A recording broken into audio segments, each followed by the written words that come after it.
And our city for Thursday night football tonight, the city by the bay, Tampa, Florida. And our matchup tonight in the NFC South, it's the Carolina Panthers and the Tampa Bay Buccaneers. Welcome, everybody. Brad Nessler with Mike Mayock. We begin Week 8 of the National Football League season, and it's not good when you're still looking for a win in Week 8. That's where Tampa Bay sits right now. Dating back to last year, they've lost 11 of their last 12. They had a very public split with their once thought-of franchise quarterback Josh Freeman, and obviously the pressure's on Greg Schiano. That's where it sits right now. Partner, it's hard to keep all hands on deck on this pirate ship right now, isn't it? Yeah, and unfortunately, I'm kind of an expert on losing teams because I've played on too many of them, but there's a real fear of losing the locker room. Now, I've watched a bunch of tape. They're still playing hard, and I think their defense can be really good. However, let's be real honest about this, okay? They're beat up physically. Greg Schiano has a history of grinding players hard, and there's some friction in that locker room because of the release of their quarterback, Josh Freeman. So I look at this team, and if they don't get a couple wins real soon, this thing could implode. Well, on the other hand, the Carolina Panthers trying to go over the 500 mark for the first time in 5 years, and they look like a team on the rise right now. I really like this team, especially their defense. The way I look at their defense, they're number 2 in the league in points allowed behind Kansas City, but I think they're only going to go as far as their third-year quarterback, Cam Newton's going to take them. Now, the last 2 weeks, he's completed 81% of his passes with no turnovers. They've won both games handily. And Brad, after we met with him yesterday and after watching a bunch of his tape, I think there's a confidence and a maturity about this kid that I haven't seen in the past. Well, they're trying to close the gap right now on the New Orleans Saints in the division. A win tonight would help close that gap. Before we check into the third member of our team, Alex Flanagan. Alex? Good evening, Brad and Michael. Maybe the game within the game tonight is between wide receiver Steve Smith and cornerback Darrelle Revis. Revis will be matched up with Smith tonight in man coverage during parts of this game. It's a matchup that Darrelle Revis tells me he loves. Says that Smith is a competitor with the heart of a lion, calls him a warrior, and a guy that he will have to match up with physically tonight. And the respect is mutual. Steve Smith says that Darrelle Revis is intelligent and that he can't wait to match up against him tonight again. One thing to note, safety for Tampa Bay, Deshaun Goldson will be watching it all from the sideline tonight, you guys. He is inactive because of a knee injury, and it's a big loss for Tampa Bay's secondary. No doubt about that. He came over as a free agent from San Francisco. Greg Schiano, the embattled coach right now in his second season with the Buccaneers. Looking for a win. He said, we can't think about it. We just have to go out and play. Third season for Ron Rivera. His team playing well right now. And from Tampa, Florida, we're underway on Thursday Night Football. And this one's out of the back of the end zone. So the Buccaneers will come out with a rookie quarterback from the 20-yard line. Mike Glennon, 4th start. He's thrown more passes in his first 3 starts than anybody in NFL history. Out of North Carolina State, didn't expect himself to be in this situation, I don't think, Mike.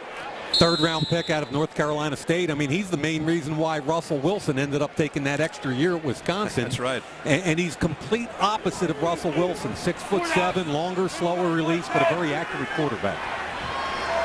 So the Bucs work from their own 20-yard line. With Mike James in the backfield, play action. Glennon's going to flip it out to the fullback, Lorig, and Lorig only got about a yard before that tough Panther defense closes the door on it.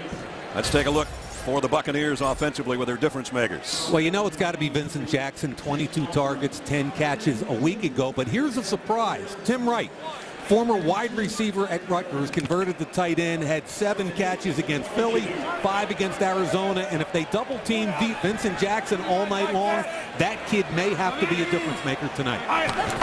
2nd down and 8, blitz coming. James runs right into it, but he did break through to pick up 4 yards. Difference makers for the Panthers defensively tonight. They bring great pressure off the corners on their defensive ends. Yeah, and they get a lot of pressure with 4-man pressure. And Greg Hardy, 11 sacks a year ago, one of the better players in the league this year. So immediately the Buccaneers find themselves in a 3rd down situation. Brian Leonard is checked in to the Bucs backfield. He's a good receiver.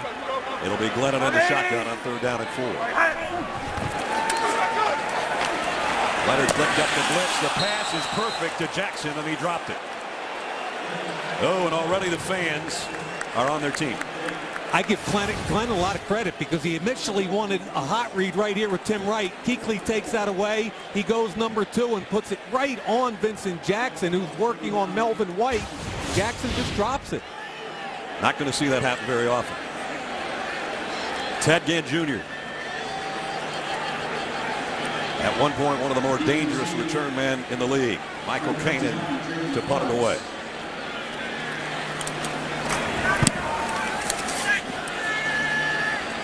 In with a fair catch. We'll take it at the 29-yard line. So a 3 and out for the Buccaneers. And out come the Carolina Panthers and Cam Newton. First round pick 3 years ago out of Auburn. In the last 2 games, Mike was just talking about this, 81%.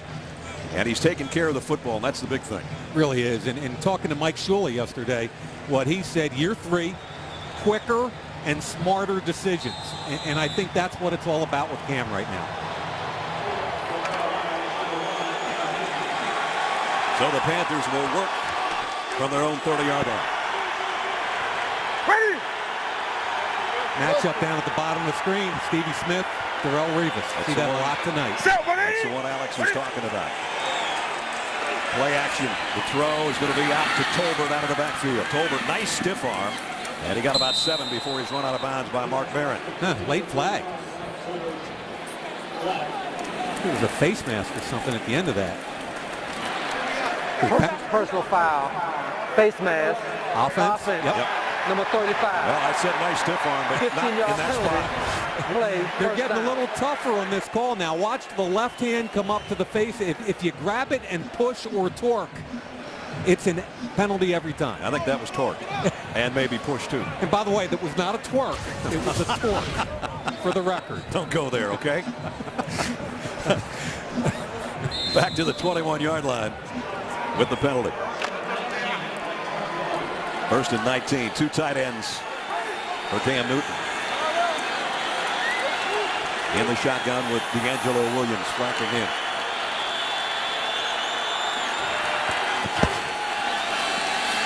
They whip it out, intended for LaFell, and LaFell didn't get turned around, and Darrelle Revis was there, and a flag down again. Revis was on Steve Smith, but let him go to pick up the number 2 receiver, flashing to the flat right there, and the hands on him, and he turns the shoulder pad. That's a good call. Now, you hate to have a game start with back-to-back penalties, but they were both the correct call. Yeah, they were. It was fun talking to him yesterday, Revis. Sure was. And I think one of the things people have to understand is that he was more honest with us than I expected about the extent of his knee. Defense, number 24. Spot the foul, automatic, first down. You asked him yesterday, is your knee all the way back? He said, no, it's not even close. And what I liked is his honesty in dealing with it. He said, you know, I've had to work into being able to even press cover. And sometimes the explosion's there, sometimes it's not. He's spoken to a lot of guys that have had that exact operation. And basically what his guys have told him is, hey, sooner or later, all of a sudden it just shows up. And you just have to keep working hard at it. It's not just the knee, it's the entire leg that's got to fire out. Exactly. So first down with a penalty. Newton in trouble. Rolls left and throws that way and completes it out to Tolbert. And Tolbert's going to be out for first down.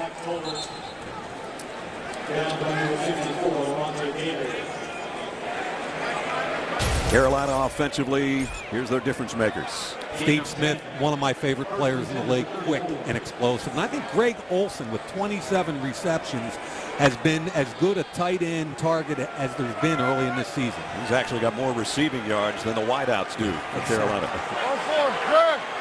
So first down at the 34.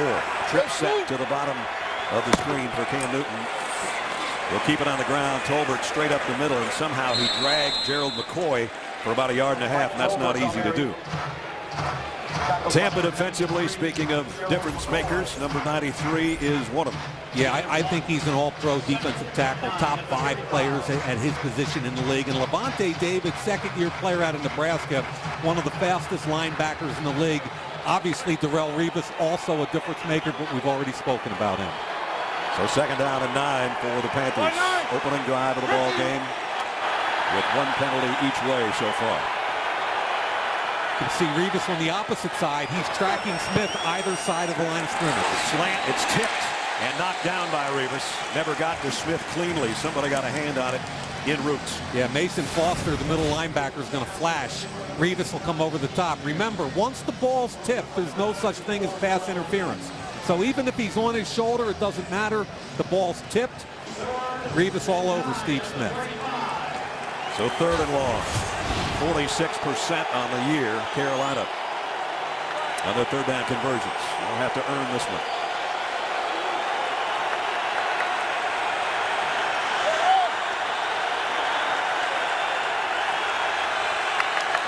Newton asking for the ball. On 3rd and 9, plenty of time to throw. He's going to go deep down the middle, and he's got his man, and it's Smith. And it's a first down for the Panthers at the Bucs 44-yard line.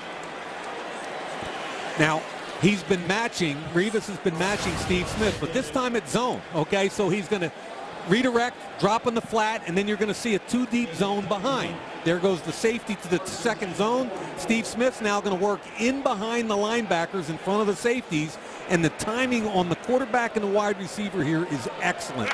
Well done by Carolina. Mike, that's the longest reception for Smith this year, 21 yards. Previous long was 19. Wow. Last week, the touchdown, that was his 800th career reception. Play action, they flip it out to LaFell. And LaFell trying to get a block out there was Ted Ginn, and he got a little piece of the cornerback. Jonathan Banks, the rookie corner out of Mississippi State, made the tackle. Yeah, 2nd round pick out of Mississippi State. A little bit of a lightning rod conversationally prior to the draft. Some people thought he was too slow. He was a 4.59, 4.60 corner, but the Bucs really like his length. And let's face it, with the success of the Seattle corners, he's in vogue now. Saw a lot of him at Mississippi State as a good punt returner, too. He's long. Yep. May not be fast, but he's got some length. 7th play of the opening drive of the ball game. 2nd down and 5. 2 receivers to each side for Newton. Cam fires, and it's caught. Complete for about a 4-yard gain to Greg Olsen. So that's Olsen's 28th catch of the year, but it's still going to be a little bit shy of the first down. But they're where they want to be, which is ahead of the sticks. Right. And that's what Mike Shula talked about last night. And they're a ball control, physical run team that mix in the pass and play action. And sooner or later, we're going to see a little Cam Newton planned run. They bring in Brockel, the 255-pound fullback, for some extra blocking. And it's Mike Tolbert behind Cam Newton. 3rd down and a yard. And there is Cam Newton's run, and he's got it with plenty to spare. And that 6'5" body gets him about 2 yards just by falling down. And I like the right side of their offensive line as far as a power side. Chris Scott from the University of Tennessee and Byron Bell, who's starting to come into his own. Those 2 guys are very physical run blockers. So the Panthers have come out here with almost a 6-minute drive so far to open the ball game, and they've worked it to the Bucs 33. 2 tight ends again. D'Angelo Williams back in at tailback. Parkside, the tight end, in motion. Here comes the play action Mike was talking about. That's not the action Cam Newton was looking for. Lavonte David gets in to sack Cam Newton in a loss of 12. Heavy pressure bought by Tampa Bay. Play action comes, and watch what happens here. Here they come. Nice job by Teo Nessim from behind. They're blitzing Lavonte David. Cam doesn't feel it from behind because he's got the pressure up front. There are 2 defensive backs coming on that blitz, and a really good job and a call by defensive coordinator Bill Sheridan. Absolutely.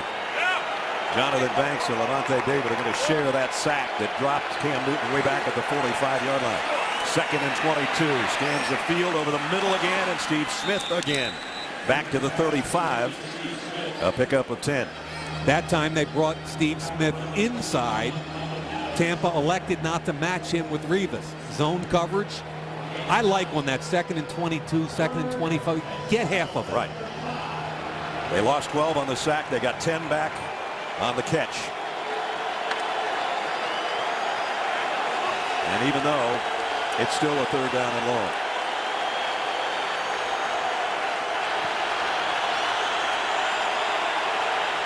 11th play of the drive. It's taken 6 minutes to open the ball game. Cam Newton, he's going to run for it, and he's got it, and takes a slide or a dive inside the 20-yard line, first down.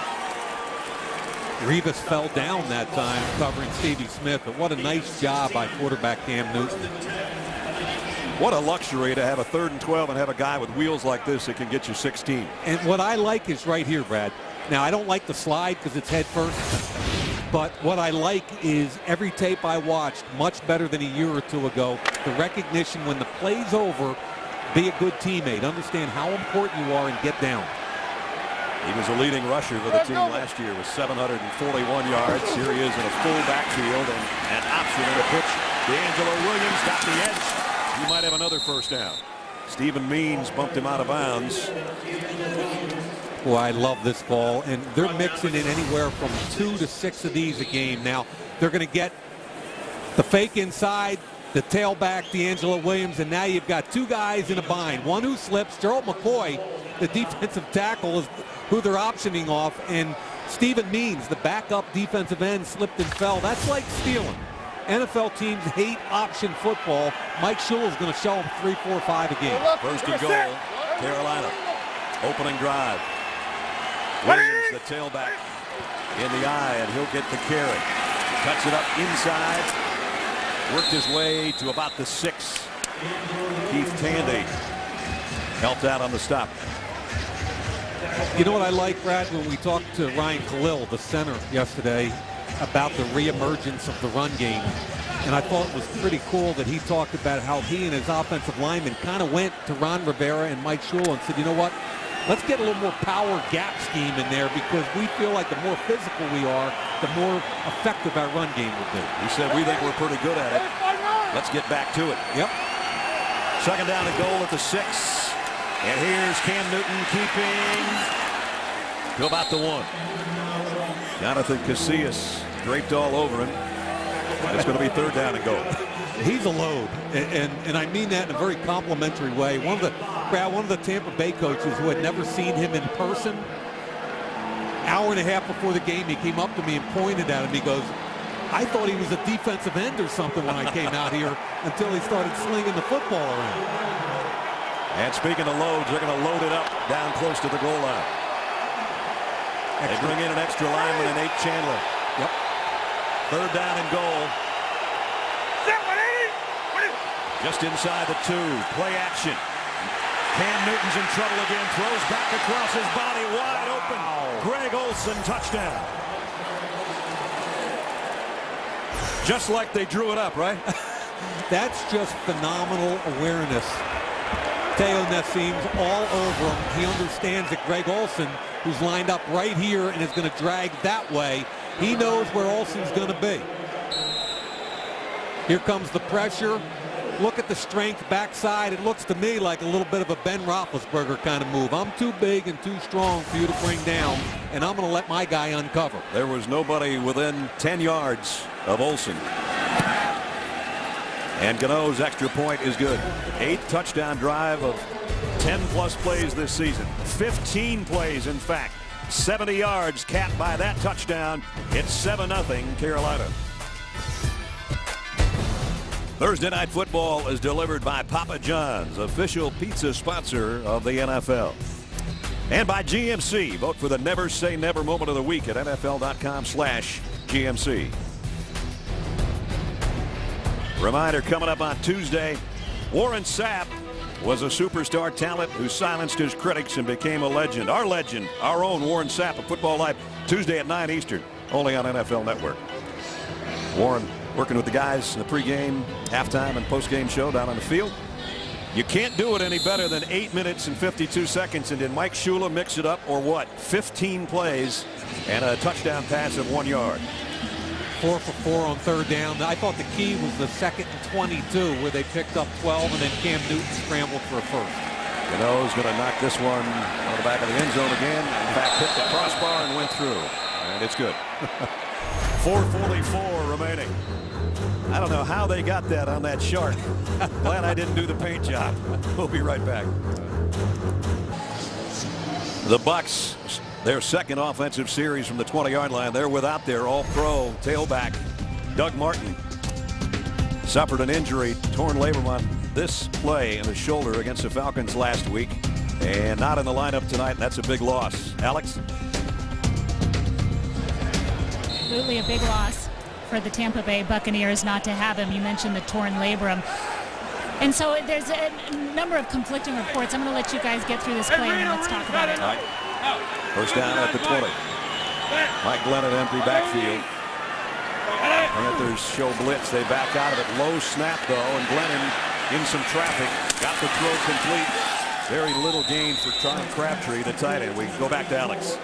So Brad Martin initially thought that the labrum was torn, it is torn, and that he would be out for the season. But the Tampa Bay Buccaneers have experience with this type of injury. John Lynch, the safety, had this very similar injury years ago, and he was able to play through it. I spoke to John today. He told me that it wasn't real fun. He did make it to the Pro Bowl, though, that year, so it can be done. And that's what Tampa Bay would like Doug Martin to continue to think about and maybe do. John was one tough cookie. Secondary. No gain for Mike James, a replacement for Doug Martin, a rookie out of Miami.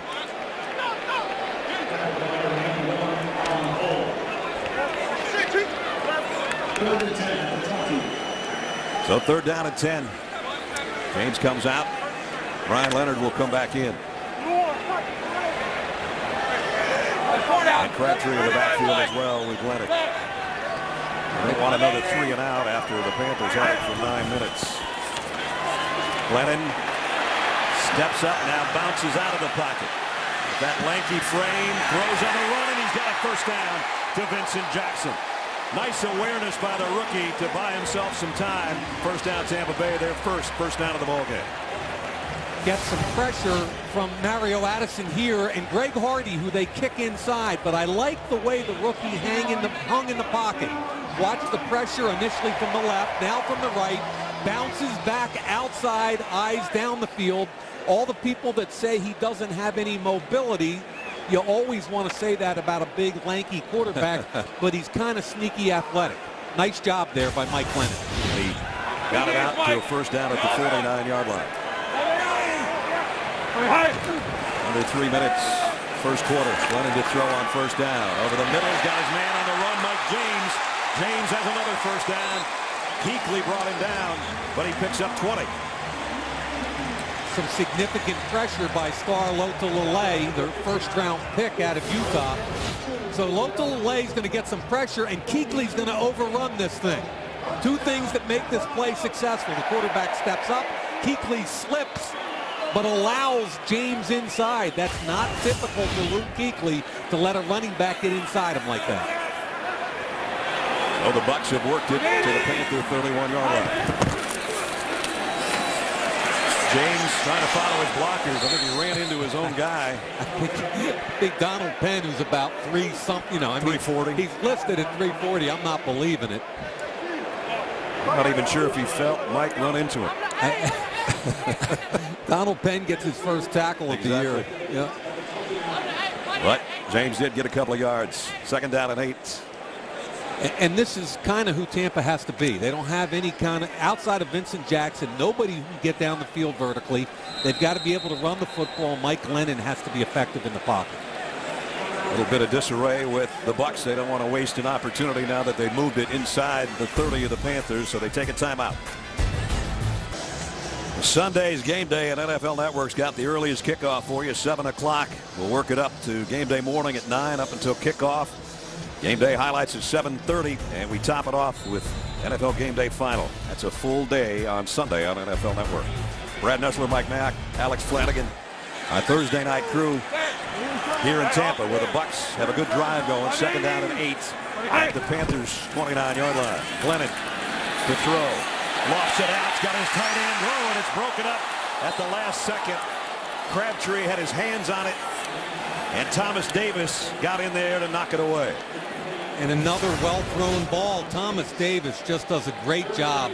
Now he's going to drop back, try to get in the hip pocket. Really well thrown. Look at the strip. The right arm comes through. Watch this. This is gorgeous. There's the right arm, the strip and pull.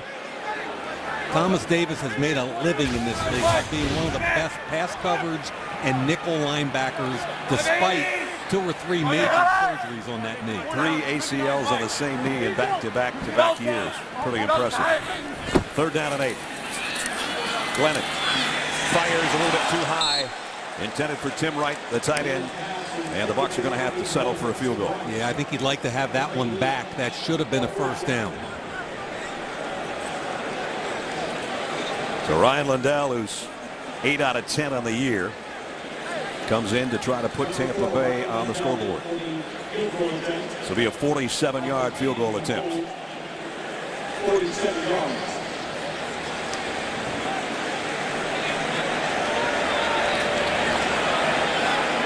Lindell from 47. Kick on the way, and it is perfect. So the Bucs answer Carolina's touchdown drive with a scoring drive of their own. But Cam Newton was almost perfect the first time around. He plays with a 7-3 lead when we return. Thursday Night Football is brought to you by Verizon. Never be without football. Call Star NFL to download NFL Mobile from Verizon. Beautiful night in Tampa, Florida. Good start to the ball game. Quick first quarter so far. Only 1:24 remaining. Bucs just went 51 yards in 8 plays and had to settle for a 47-yard field goal. Thomas Davis with a big pass breakup on the tight end prevented what could have been maybe a touchdown drive. Ted Ginn waits in the end zone on Canaan's kick. And Ted's going to bring it out from about 6 yards deep. Hurdles a man, spins his way out near the 20-yard line. Michael Adams made the stop on the special teams. Cam Newton, that opening drive, couldn't have looked much better. The Bucs at home trying to win their first game of the season. First drive for Carolina was picture perfect. 15 plays, took almost 9 minutes to go 70 yards and a touchdown, and Cam Newton did a little bit of everything. Mike Glennon, good drive for the Bucs, but they had to settle for a field goal. 6 rushing yards with Doug Martin out of commission tonight for Tampa Bay. Here's Tolbert, and he goes for 3 or 4 before Dakota Watson made the tackle. So we've talked about the matchup with Revis and Stevie Smith. Early in the game, Stevie Smith on the right, Revis matches. On the left, Revis matches. Now in a key 3rd down situation, what does Carolina do? They put him inside, work against the zone, wide open. Middle linebacker drops back into Tampa 2. They throw it in the vacated area. Big play. Olsen with a touchdown catch, sets up in the backfield. He'll lead the way, and Tolbert just ran right by everybody. And Tolbert bowls his way for about 26 yards before they can bring him down. Make it 22 yards. Big run by Tolbert. I think this is one of the more underappreciated players in the league. Watch the kick out here. The tight end Olsen gets the key block, but I love Tolbert. Why? Effective in the one-back game. Big back, will pass protect, catches the football well. 5'9", 245.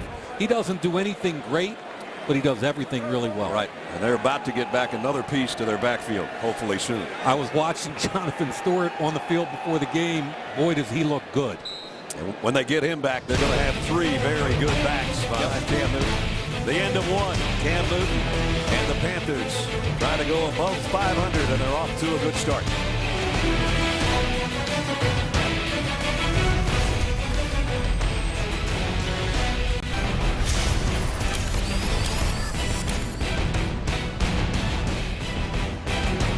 Thursday Night Football set to start the 2nd quarter from Tampa with Mike Mayock and Alex Flanagan. Brad Nessler with you.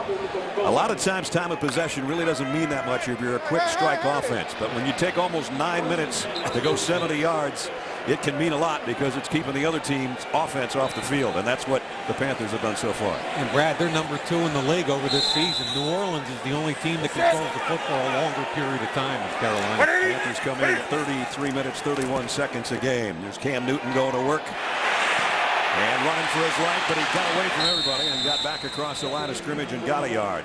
Adrian Claiborne was the guy applying the heat, but Cam Newton makes something out of nothing.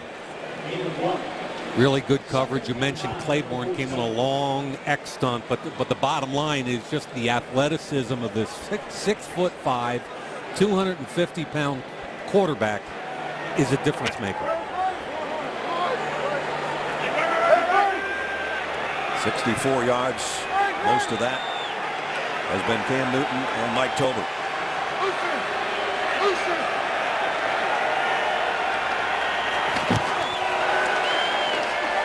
Newton on a slant. Smith puts the brakes on, tries to backpedal away from 2 defenders. Does pick up 6 yards. Now, since that first drive, we've seen a lot of Darrelle Revis just playing the right side of the field, not lining up with Stevie Smith. On 3rd down so far, on that other drive, Cam Newton ran twice on 3rd down for first downs, and he threw to Greg Olsen twice for first downs. Here they are with a 3rd and 3.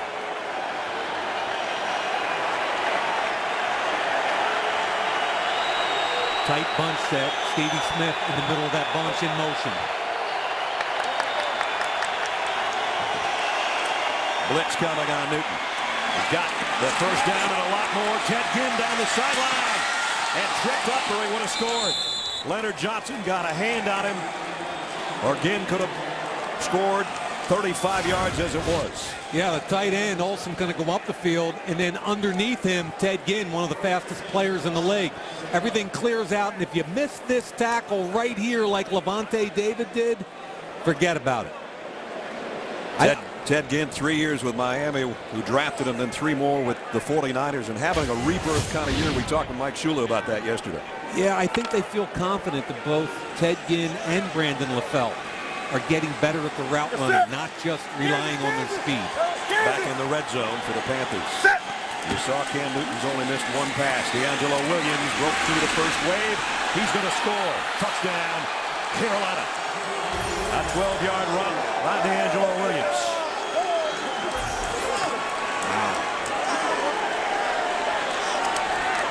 Great blocking up front, I'll tell you. And Brad, we talked earlier about zone schemes versus man schemes. And I don't want to get into all the minutia, but Travell Wharton pulls, you've got down blocks, and that's the kind of scheme that Ryan Khalil and his teammates like. They want man schemes where they can pull, be responsible for a guy, and go get him. That one looked too easy. Extra point up and good. So 2 long scoring drives the 2 times they've had the football. This one an 80-yard drive in 6 plays. DeAngelo Williams caps it off. 14-3 Panthers. Thursday Night Football is brought to you by Red's Strawberry Ale. Pick difference. And by Bridgestone. Our passion for performance knows no bounds. Another great drive by the Carolina Panthers. If you're going to play for Carolina as a wideout, you're going to block. LaFell does a great job. There's a missed tackle by Keith Tandy right there in for Golson. And then look at the angle Revis takes. Very poor backside contain. So I give Carolina credit, but the defensive backfield on that particular possession missed a bunch of tackles. Eric Page waiting on Gano's kick. He hasn't had to field any so far. He can take a stab at this one, though, from about 8 yards deep. Maybe he shouldn't have. Good Out tackle. to the 11. Colin Jones on the special teams makes the stop, 14-3. Our city next week will be in Florida again. Miami this time. Really good matchup. Bengals playing good football right now at 5-2, and the Dolphins as well. Bengals and Dolphins next Thursday night. I'm kind of liking that matchup. Me too. And if Andy Dalton keeps playing the way he's playing, they're a legitimate Super Bowl threat. These guys are a threat in the NFC South if they keep playing like they have been the last few games. 2 long touchdown drives and a 14-3 lead. Here's Mike James trying the left side of that Panther line and maybe got a yard. Cole, all 335 pounds of him, in on the tackle. And Brad, a little bit of an early danger signal here. Now it's 14-3. Your defense hasn't been able to slow down Carolina. Your offense is backed up with a rookie quarterback. You've got to get a couple first downs here. If you're forced to punt, great field position and a tired defense is not a good thing for Tampa Bay. 2nd down and 9. Loring, the fullback, in there, leading the way for James. And James, good run this time. And he's got a 1st down. And he works it all the way out to the 27-yard line. Best run of the night by the Buccaneers. Pick up a 15. That's who they want to be right there. Power football. Ted Larson, the center, I think has done a great job. Double team by the right guard. Davin Joseph gets on the 2nd level. The Joseph block was the key, and a really nice cut by Mike James behind Davin Joseph. Now they get a little bit of room to work from the 27. Empty backfield. Mike Lennon going to throw it out quickly and incomplete to Mike James. And Mike Lennon, I think, has done a pretty good job. But he's a rookie quarterback. Does a heck of a job here. Under pressure, escapes. Nice job dropping the football down there. Really good job throwing it. And then on the 2nd throw, 3rd down, key situation, just a bad miss. And that's a rookie quarterback. He does something real good, but comes back and misses a throw he should have made. Ryan Leonard now is the tailback on 2nd and 10. Veteran out of Rutgers gets a call. 2nd man through, and he's weaving his way. Stiff arms Kuechly and got out for a pickup of 7. Still going to bring up a 3rd down. Tell you what, the tailbacks for the Bucs know how to follow their fullback too, don't they? Yeah, and Brad, that play's called a wind back. They're supposed to wind it back, and Eric Lorig, the fullback, did a heck of a job. And what they're trying to do, and you called it perfectly, partner, is get the linebackers flowing one way to give good angles to come back the other way. 4 down. Hey, 58. 3rd down and 3. Trying to keep a drive alive and not give it back to what has been a red-hot Carolina offense. Glennon fumbles the snap and gets buried by Greg Hardy. Just when they had things going in the positive, there's a big negative. Low snap, 6'7", Mike Glennon. Can't catch it. Boom. Here comes Hardy now. That's not Donald Penn's fault because the quarterback's at about 10 yards instead of 7 or 8. Ted Larson sent one right through the legs of Mike Lennon, and it's a punting situation. Ted Ginn back awaiting the punt of Michael Kanan.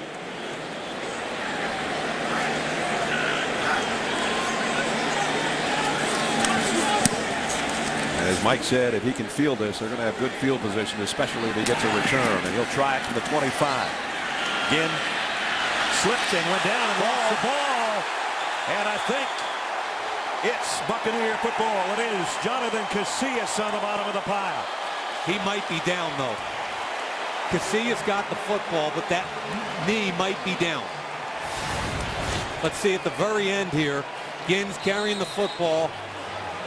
I can't tell right there. Casillas forced it and covered it. But again, we're going to have to wait and see on this one. See, knees down. He still has the football. That's going to be Carolina ball. I think you're right.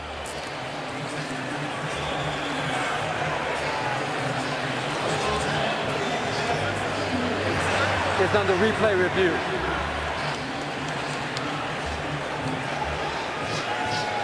He was touched right there, I believe, by Casillas, which would then make that a fumble. That's a question mark as well. We'll answer those questions when we come back. That last play on the punt return by Ted Ginn under review. Clearly, Casillas makes contact After reviewing there. the play, the runner was down by contact at the 27-yard line. It'll be Carolina's ball, 1st and 10 at the 27. So they avoid reset the a game problem clock there. Ted to Ginn 9 minutes, comes back into the 53 huddle as a wide receiver. They keep possession. 9:53. And with 9:50 remaining in the half, Thank you. we'll see if Carolina's offense can continue basically its dominance. They've had a 70-yard touchdown drive and an 80-yard touchdown drive. In the last 3 games, that guy's just getting better and better. He's been on fire. He's taking care of the football in the run game. He's thrown the ball. He's been efficient. And Brad, you got to go back to the Arizona game where he had 2.5 good quarters, and it's a 12-6 game starting in the 4th quarter, and he threw 3 interceptions, had 7 sacks. And I think what they feel like is that his patience is getting better. He's not as frustrated as he used to be. He felt like he had to do something in that game, and that backfired on him. Right. Bucks are going to bring a blitz off the corner, and Cam Newton's going to air it out for Smith. Right. No, it's not Smith. It's Ted Ginn, and he went right through his hands, I think. And the way I look at this thing, if Darrelle Revis is on one side, I'm going to the rookie. I'm going the other side. And that ball is right through the wickets. That Ted Ginn dropped the punt, and then he just dropped a long pass. We talked about how he's having a breakout season, and you can't do that. That's two bad plays in a row. Cam Newton had hit his last 7 passes before that drop. That one's not on him for sure. Brandon LaFell in a slot to the right side, 3 wideouts on 2nd down and 10. Newton double pumps and then fires it in complete. And Hickson with the catch out around the 31-yard line. You know what's kind of interesting with all the conversation about Darrelle Revis is that at Darrelle Revis at 75 or 80%, teams are still scared of him. Yeah. And I've watched 3 or 4 of their game tapes leading up to it, and even though he's playing off and everybody's throwing the other side. You said, are you surprised they're not coming after you? He said, I am. But I'd take a rookie at 100% than Darrelle Revis at 75. 3rd down and 6. Bucks bring up everybody close. Newton over the middle again and knocked down by Darrelle Revis on Steve Smith. And that's why. He undercuts as well as any corner you're ever going to see. They're trying to get through some traffic and get him picked. Good hold. There's a little veteran hold there on the break. It gives him a chance to catch up. And then the left hand, he undercuts the ball beautifully. So it brings up a 4th down for the first time tonight for the Panthers, and thus their first punt from Brad Nortman.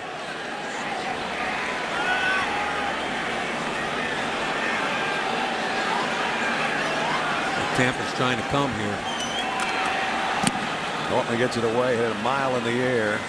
Page runs up on it and takes it on his knees and hit immediately. James Lockery with a coverage down there and the tackle. What could have been for Ted Ginn right through his hands, and then Revis, a nice play on the ball. Thursday Night Football is brought to you by Pizza Hut. Get the $10 any pizza deal now and create your favorite pizza for just $10. And by the new 2014 Lexus GX. Dare to be spontaneous. Coming up tomorrow on NFL Total Access, Russell Wilson's going to join us from Seahawks Can to discuss how he plans to keep the Seahawks on top of the NFC. NFL Total Access tomorrow, 8 p.m. Eastern, live on NFL Network. How good is that guy playing right now? Oh, and that whole offense, the defense. You know, I think San Francisco and Seattle can lay claim to being 2 of the best teams in the NFL. Here's a team looking for its first win of the season with a 1st down. And Mike James got about 3 before he got planted by Mike Mitchell. Mike Mitchell in his 5th year out of Ohio University. Watch the flash right there. Good tackle. Ooh, I guess. From Bobcat to Panther. He just keeps growing older. Different cat. Play action. Glennon scans the field, comes back to the left side, and again just overshot his receiver. That was Mike Williams. And yeah, Brad, you're all over that from the scan. I love the scan. I didn't like the accuracy. 2nd time tonight he's had a guy that he's overshot. He's missed his last 4 passes. And now it's a 3rd down and 7.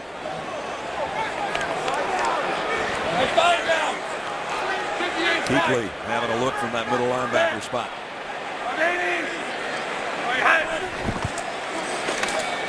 Glennon, good protection, fires. This time he's got his man, and it's Underwood. 1st down, Tampa Bay.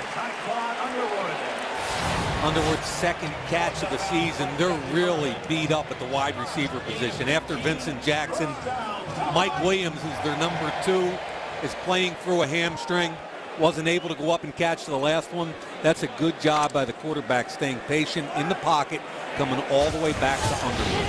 Tyquan, another Rutgers guy. 6'1", 183 with his helmet off. He's about 6'7" with the haircut he's got.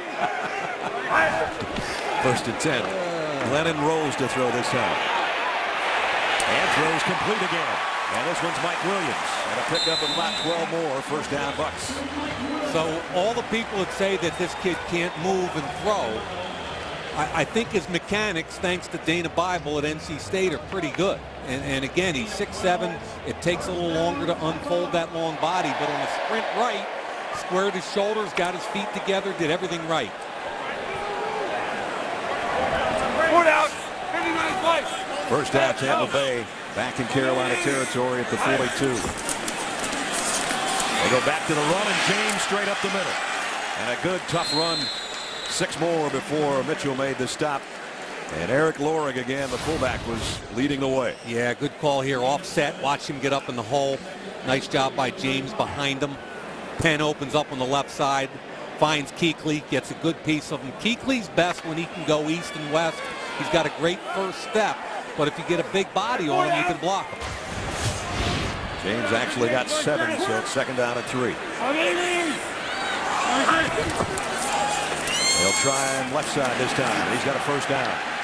Tell you what, Mike James, a rookie out of Miami, looking pretty good. He's a very solid. I think the word I think of is solid when I look at him. He's built low to the ground. I was talking to Luke Kuechly about him. Kuechly played against him in college, and he said he's one of those guys that's built so low to the ground it's hard to get underneath him. There's Mike, the offensive coordinator. Says he likes his jump cuts too, and we've seen a couple of those in the hole tonight.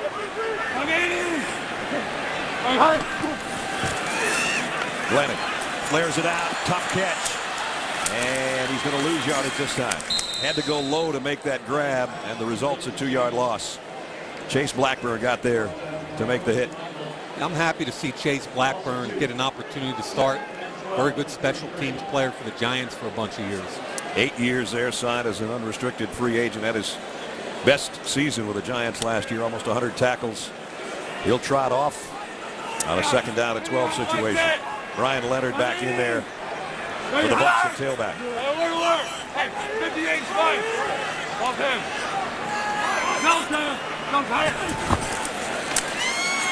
Leonard's going to be the guy out of the backfield. Kuechly missed a tackle. He spins for positive yardage and got 7. What did Greg Schiano say about Brian Leonard? A little more make you miss than people think. I think his understanding of pass protection is exceptional. He's been in the league now for 7 years. But he catches the football. There's the cut. Kuechly does his job, forces him back inside. Melvin White, the rookie from Louisiana Lafayette, cleans it up. Leonard, 4 years with Cincinnati, a couple years with St. Louis. Another former Rutgers player. Greg Schiano is the head coach, and another low snap that Glennon can't get, but this time he does cover it. This one was right at his left knee. 3rd down and 5. These are the kind of critical mistakes that are hard to overcome. Again, he doesn't bend real easily. This is a 6'7" guy. Hitting him in the knee doesn't work. And that's Ted Larson. Went to the same college, North Carolina State. Well, earlier, Ryan Lundell had a 47-yarder. He'll try this one from 48. Snap a little high. They got the hold down. The kick hit the left upright and went through. Sometimes it's better to be lucky than perfect. 4 minutes, 3 seconds remaining in the half. Another long drive for Tampa Bay. They had to settle for the field goal, and it was just that good.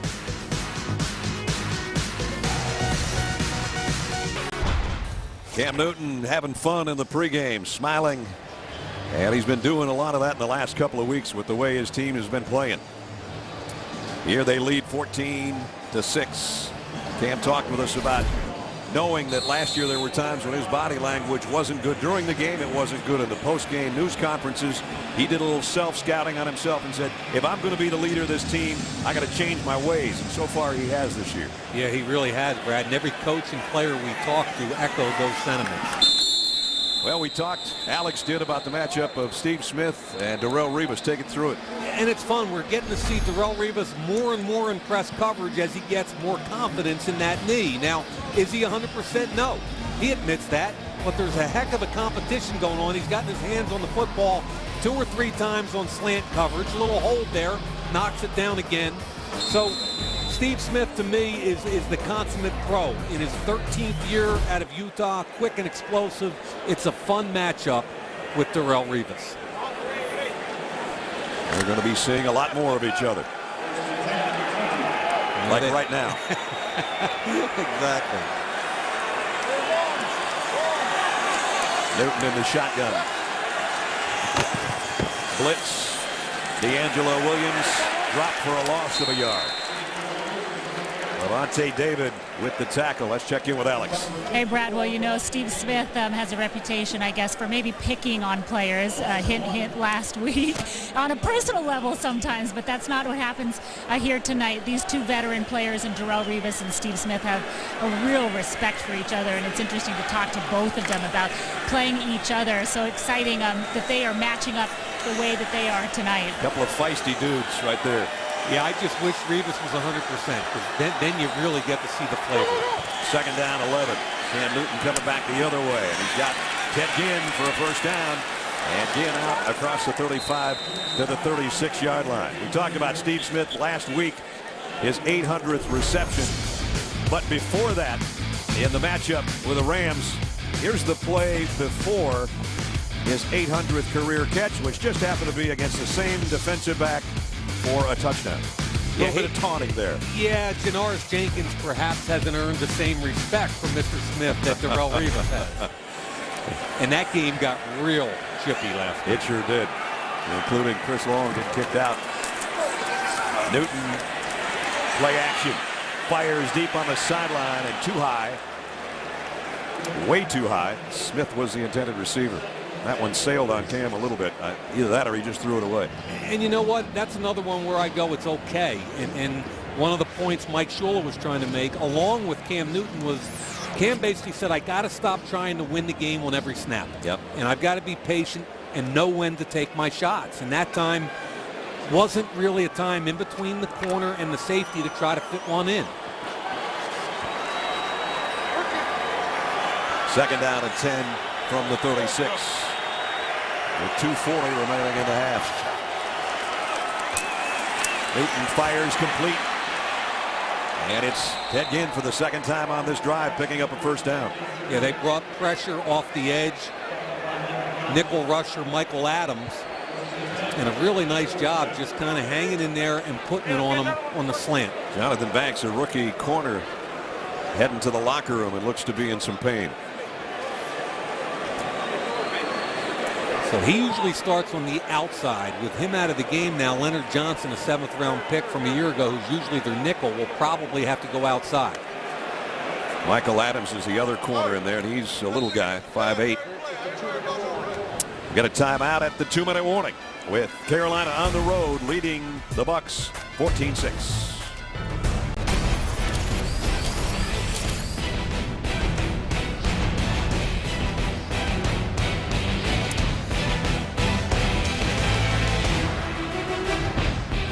Thursday Night Football from Tampa. Stay tuned. The end of the half of the Lexus Halftime Show. Rich and the guys standing by to bring you first half highlights and analysis. Plus, they'll talk about Greg Schiano's future, all coming up on the Lexus Halftime Show. Warren Sapp and the guys, Simeon Rice and Derek Brooks, they put the team back together that won that Super Bowl. That's a pretty good group of athletes right there, and I think Derek Brooks is the next Hall of Fame inductee off that team. Booger McFarland's there too. Yep. Quite a group. John Gruden's group. Still 2 minutes to work with here. And Cam Newton high down the middle, and it could have been intercepted. Randall LaFell, the intended receiver. And that could have been picked up by Mark Barron. Yeah, that ball sailed high on him. There may have been a tip there, which would have made it difficult for Barron to pick it up right there, which I think it was. Yeah, LaFell got a fingertip on it. That's about it. Still 2 timeouts for the 3 timeouts, I should say, for the Panthers in Buccaneer territory.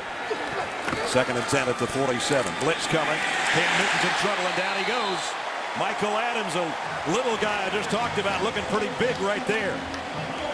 Yeah, one of their favorite blitzes in key situations is off the slot. You're going to see Michael Adams come right off the slot and come through because Tolbert sees him but doesn't pick him up. And I told you I thought Tolbert understood pass protection and was underrated, but that time he did a very poor job. All he had to do was take the inside away, force a little corner outside of him.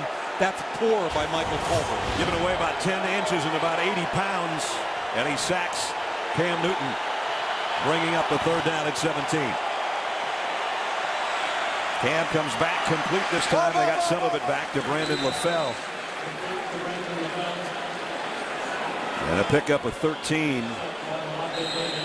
That might put him outside. Yeah, I don't in think field goal range. I don't think, 41-8 is 49-10. That's 59. Well, career long just happens to be 59 for Gano. Next Thursday, A.J. Green and the first-place Bengals take on Mike Wallace and the Dolphins in a primetime Halloween showdown. Bengals and Dolphins next Thursday night from Miami, 8 o'clock Eastern, live on NFL Network. Mike is going to come dressed as a gym rat. Next Thursday, you want to see that. Well, the punting unit's out there right now for Carolina. You're a funny guy, Nestor. And that's Brad Nortman.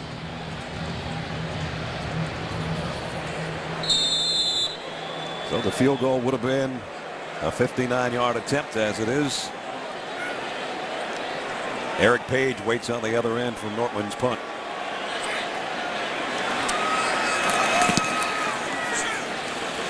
High knuckleball. Page fair catches at the 10-yard line. So just a 31-yard punt, but no return, obviously. And Mike Glennon comes out with the Bucs offense with 53 seconds and 1 timeout left.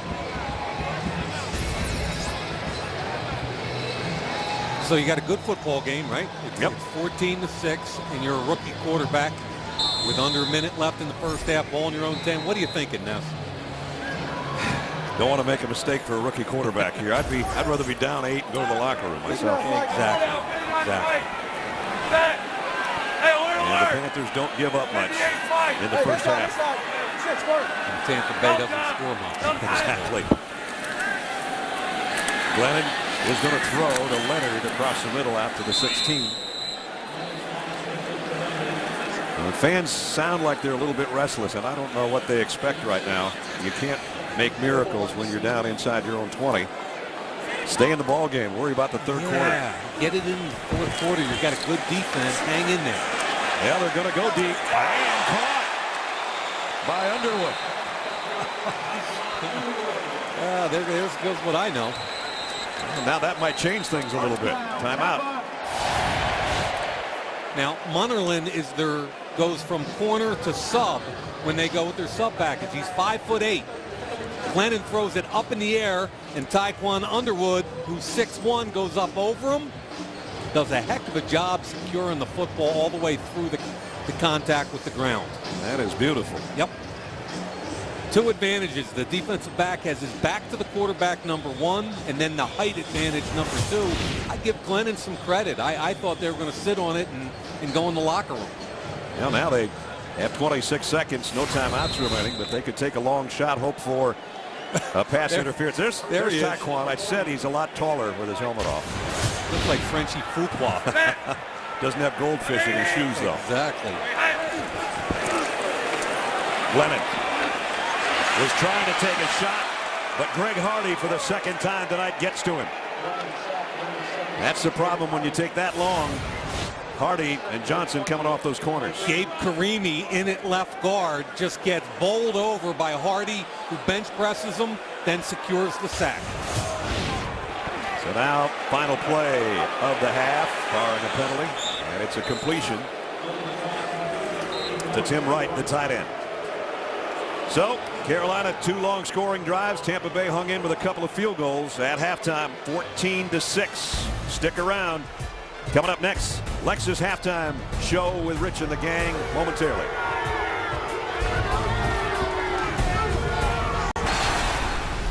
And our Thursday night football second half just about set to begin. The Panthers on the road leading the Bucs 14-6.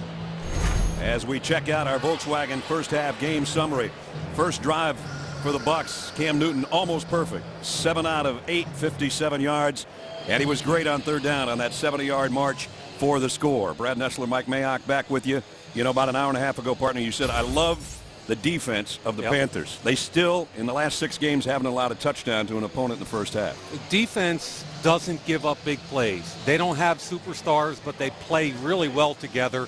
And when you look at Cam Newton, 10 consecutive quarters without a turnover, when he's efficient, combined with that defense, they're tough to beat. And yet it's a one-score game right now, even though Tampa Bay couldn't score a touchdown. 14-6 with those couple of Gano field goals. It'll be Cam Newton and the Panthers offense to have the football first here in the third quarter. Ted Ginn, who's been very effective as a receiver, though he dropped what would have been either a long gainer or maybe even a touchdown. And he also let a punt slip through his hands. And let's see if he can get his hands on this one on the kick return. He'll run up on it about 4 yards deep. And he won't make it to the 20-yard line. Out to the 18 as we check in with Alex. So Brad and Mike, Carolina's head coach Ron Rivera liked the way that his team started off the first half of this game, but ultimately he said there were too many missed opportunities both offensively and defensively in the first half. He especially focused in on tackling, saying that his defense has to do a better job tackling in the second half, because he says they're playing a Tampa team that didn't just show up to play but is fighting very hard, maybe a little too hard even. Greg Schiano telling me that he thought his defense came out a little too jacked up in the first half. They've since settled in, and he told me at half that they need to continue harassing Cam Newton for the second half, guys. They did sack him a couple of times. He'll work from inside his 20 and give it off to D'Angelo Williams. And Williams, a tough run out to the 25. So Carolina, a couple of long drives. Second team since 1935 to not allow a first half touchdown in the first 7 games. That's unbelievable. Mike Glennon, 7 different receivers, but couldn't get it in the end zone. 2 touchdowns on red zone drives, but the touchdown drives were 70 and 80 for Carolina in the first half. The throw completes, and first down at the 30 to Brandon LaFell. They continue to steer away from Stevie Smith when Darrelle Revis is on him. And again, Brad, you've got a rookie second-round pick. Jonathan Banks is back in the game after being hurt in the first half. I would pick on him all day long as opposed to going after 24.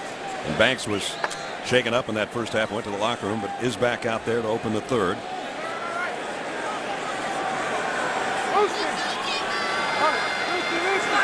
They've got Tolbert out as a wide receiver to the top of your screen. All 3 wideouts that way. Cam Newton wants to come back the other way, and behind D'Angelo Williams, incomplete. It would have probably been a first down, but he didn't put it on him. Yeah, and that's one, either D'Angelo Williams is drifting too far and Cam wanted to sit it down, or just an inaccurate pass, but I think he wanted him to sit it down. So it brings up second down at 10.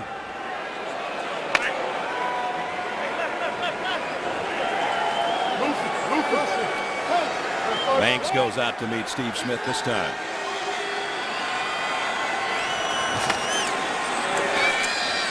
And Cam Newton stopped for a 2-yard loss. Adrian Claiborne, nice play by the third-year pro out of Iowa, former #1 draft choice.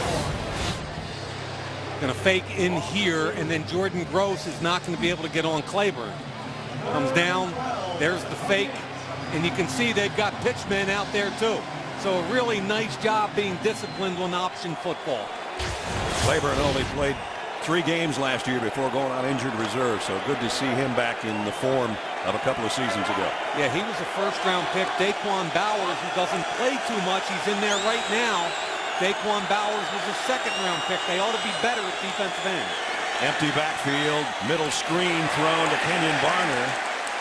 And Nice job by the Bucks. Levante David was waiting for that one, and it's 3 and out, and that's exactly what the doctor ordered for Greg Schiano and his defense on this opening drive of the third quarter. Yeah, and that was an important drive right there. Comes back under for the screen. Levante David way too athletic for Chris Scott. Kenyon Barner, the rookie 6th-round pick out of Oregon, they're trying to get him some space, but I really like Levante David. I think I said a 3 and out. It wasn't. They got 1 first down before they're forced to kick. 4th down.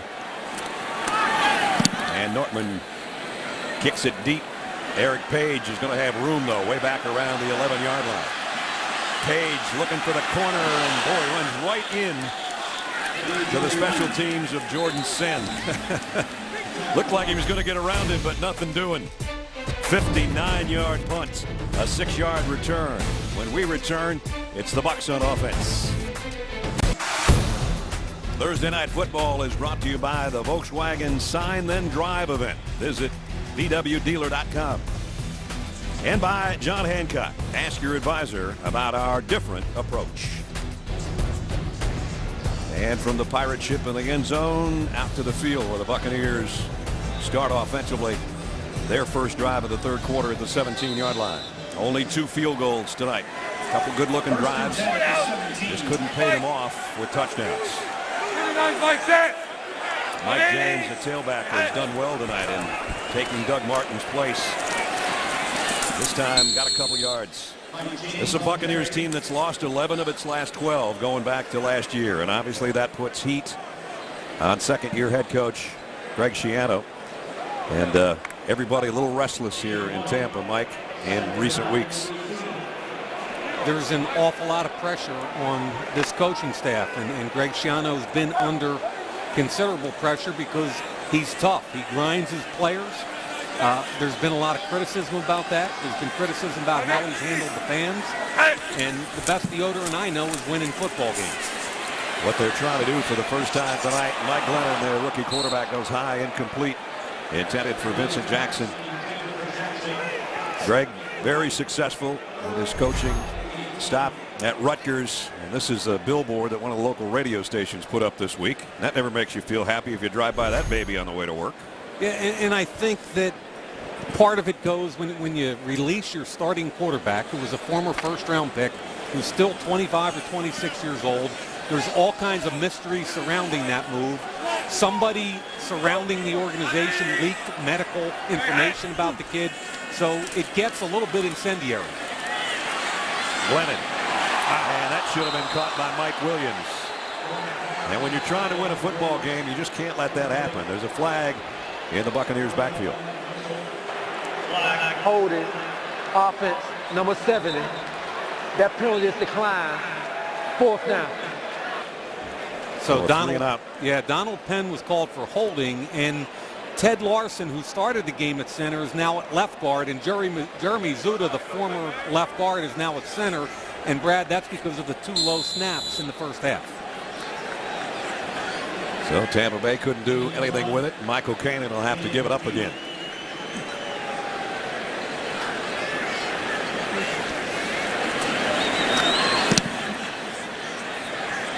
Ted Ginn's going to run up on this one and take it on the fly at the 43. And goes down around the 47 with 11:03 remaining in the third quarter. The Panthers on the road, still hanging on to their lead over winless Tampa Bay. Sunday is game day at NFL Network. We get you going 7 o'clock in the morning with game day first. Leads you up to kickoff with game day morning. The highlights follow. The afternoon games at 7:30, and then we top it off with NFL game day final when the Sunday night game's over. Big day of football on NFL Network Sunday. Start early, stay late. 11:03 remaining third quarter here, and really good field position right now for the Panthers at their own 47-yard line. I wouldn't be shocked if they take a shot one of these times to maybe that guy. Yep. He's on Banks' side right now. And at the top, Revis is by himself. Cam Newton goes complete. Greg Olsen, big pickup, first down. Nice pitch and catch.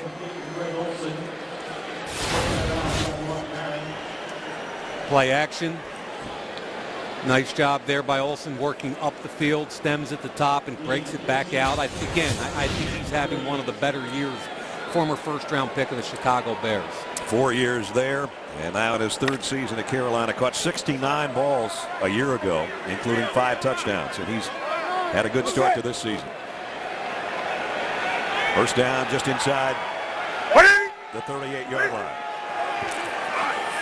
D'Angelo Williams trying to take it wide. Somehow got around the outstretched arms of Teo Nessie. You know, Brad, we were talking about Greg Schiano just a moment ago, and to me, there's a lot of criticism in general about college coaches. Can they be effective NFL coaches? Right. And, you know, Greg Schiano is the kind of guy where he's going to do it his way, and he's been criticized for being so aggressive, not being open to change and that type of thing. And you know what? When you do it your way, you're either going to win that way, and that's a Bill Belichick type of guy. He does it his way, and he wins. Now, if you don't win, your leash is probably a little shorter. And people are on Greg right now.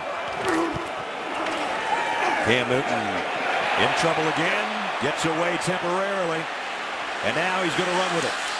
And again takes a head first slide inside the 30, but he did get 7 yards. Talking with Greg Schiano, this was the Tampa Bay Times earlier this week, talking about the fans. He said they can hang in there. We're going to be good. If they can't, we're still going to be good, and they're welcome back when we are good. And so, that's Greg right there. Yeah, that's Greg right there. And you know, the whole college coach thing, for every Nick Saban, there's a Tom Coughlin. For every Steve Spurrier, there's John Harbaugh. For every Lou Holtz, there's a Jim Johnson. Right. You know, there's no one answer for whether a college coach can make a transition. It's all about the person. Steve Smith is the guy shaking up for the Panthers. We'll check on him when we come back.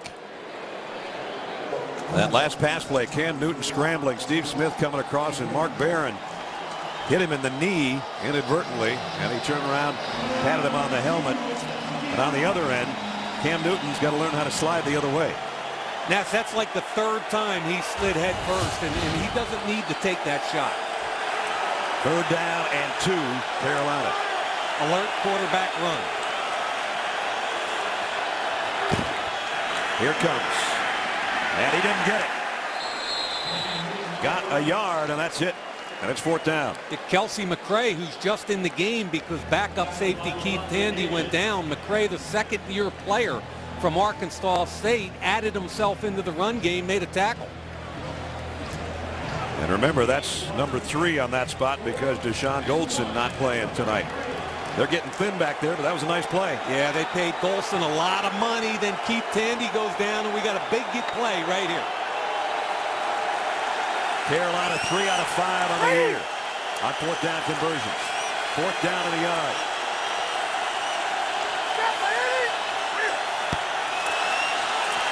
It'll be Tolbert.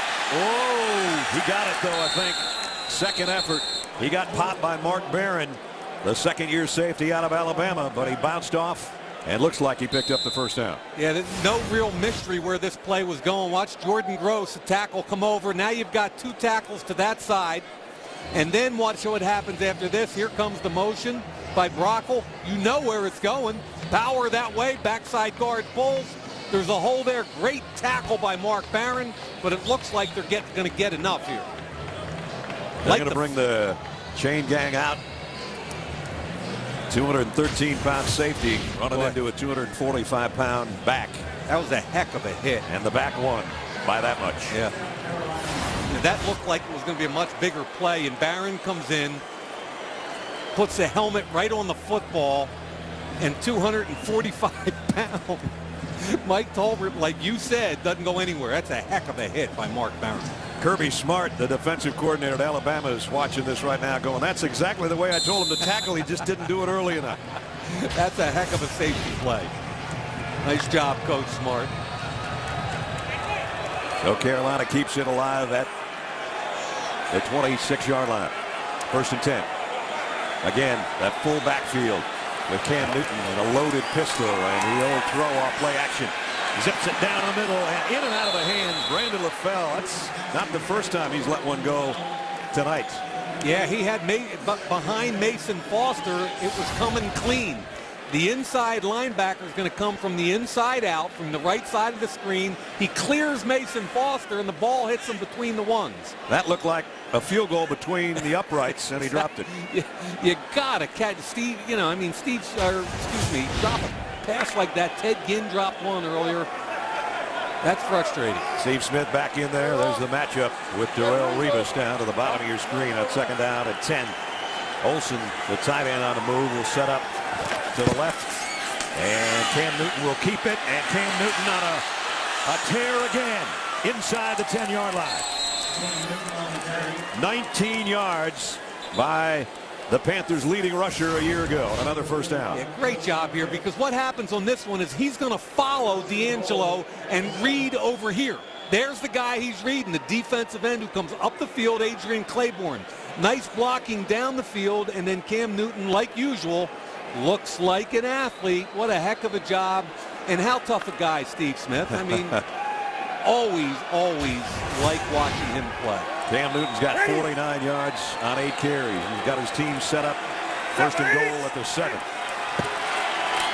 D'Angelo Williams for a yard as we approach 7 minutes, and Carolina with an 8-point lead and threatening here again. Daquan Bowers makes the tackle there, and Brad, classic case, 2nd-round pick, body beautiful, looks great, yet he can't beat out Daniel Te'o-Nessim, who has half the ability and size and speed. Why? Because Nessim plays with motor and technique, and Bowers can't stay healthy and can't play consistently enough to stay in the lineup. Bowers, 288-pounder in his 3rd year out of Clemson. 9th play of the Carolina drive. 2nd and goal at the 6. Cam Newton, shotgun, running out of time, and probably running again. And Cam Newton, touchdown. Carolina.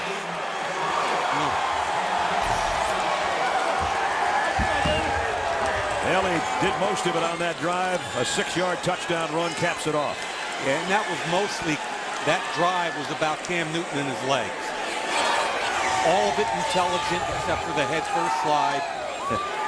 And somebody with Cam in an Auburn jersey down there gets a free football at the end of the run. Now he feels pressure up inside from Gerald McCoy, and it's all over now. Nice block. I think it was Ted Ginn who just turned his back to the defender. Gano's point after is up and good. 6:27 remaining 3rd quarter. This guy is so good at doing just this. Cam Newton, 3rd touchdown on the ground this year. It's 21-6. Cam Newton, 33 of the 53 yards on that drive with his legs, Mike. Yeah, and this one is just all spontaneous. In the pocket, spins out, makes a big play. Now here's a planned run. Great job on the read. Takes it down inside the 10, and then finally, again, spontaneous. That's beautiful. All 3 of those plays, 2 planned. Yeah, some things you can't coach, right? Right. Some things you can't defend either. And that guy is one of them sometimes. Oh, man. Gano to kick. And now the Bucs know they need a bunch of points in the next 21.5 minutes. Hey, the Buccaneer, nice play down there on the kickoff. You make a catch? I think so. Been a good night for Cam Newton. NFL fans, you can share your story about why you love football. Go to NFL.com/TogetherWeMakeFootball for official rules and a chance to win a trip to Super Bowl 48. Deadline to submit is November 5th. Tampa Bay has not enjoyed great field position all night either. For the most part, starting at their own 20-yard line or worse. That's where they are again. Empty backfield for Mike Glennon.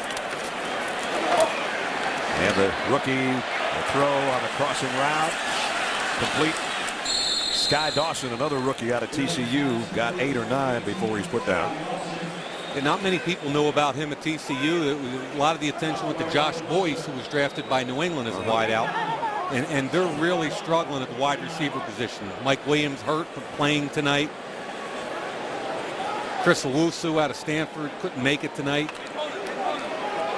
Vincent Jackson has not been a huge part of the offense. We expected that he would be. He's got 1 catch. Yeah, they've rolled coverage at him most of the night. Second down and a yard. Blitz coming from the Panthers. Mike James going to take the tackler with him, though, for 2 or 3 yards and a first down. This is difficult, Brad, for a Tampa Bay team. First of all, they've had trouble scoring just in general on the season. Right. Second of all, they're not a big chunk offensive team. It's all about for them trying to run the football and play action. Getting behind like this is brutal for them. Third, they're playing against the number 3 defense in the NFL. Yeah. Not a good combination. First down run, though, by James. Has him at the 31-yard line as we approach 5 minutes. Greg Hardy's having another good game for Carolina. Here comes Kuechly on the blitz. The throw's complete. Vincent Jackson a little bit shy of the first down, I think. You know, that he was working against Melvin White that time. Rookie free agent out of Louisiana Lafayette. Who's Melvin White?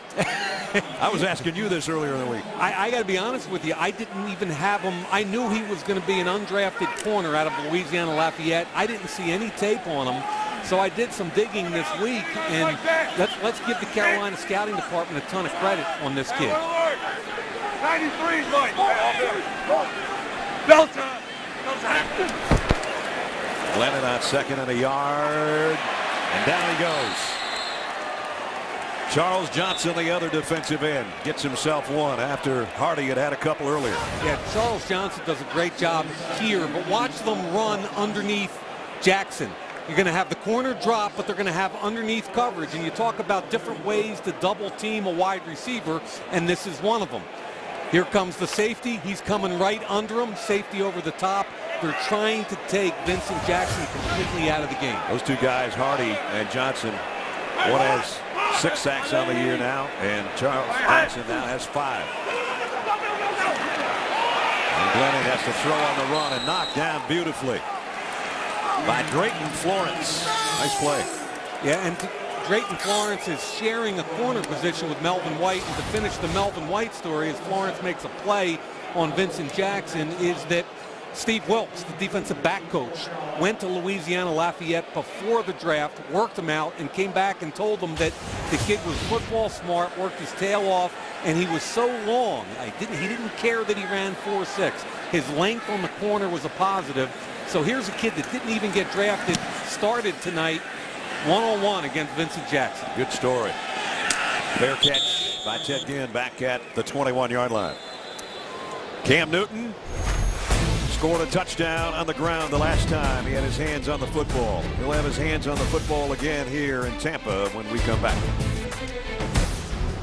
Thursday Night Football is brought to you by KFC. KFC plus football equals couchgating. Raymond James Stadium in Tampa. A lot of respect between those guys. Steve Smith, Darrelle Revis, matchup that Alex talked about in the pregame. Some guys just love competing against each other. There's 2 of them right there. And they've earned that mutual respect. You don't ever, we asked Revis, and you said it earlier, Brad, there's no jawing between these 2 guys, just a ton of respect. Cam Newton and company in the pistol here on first down at the 22.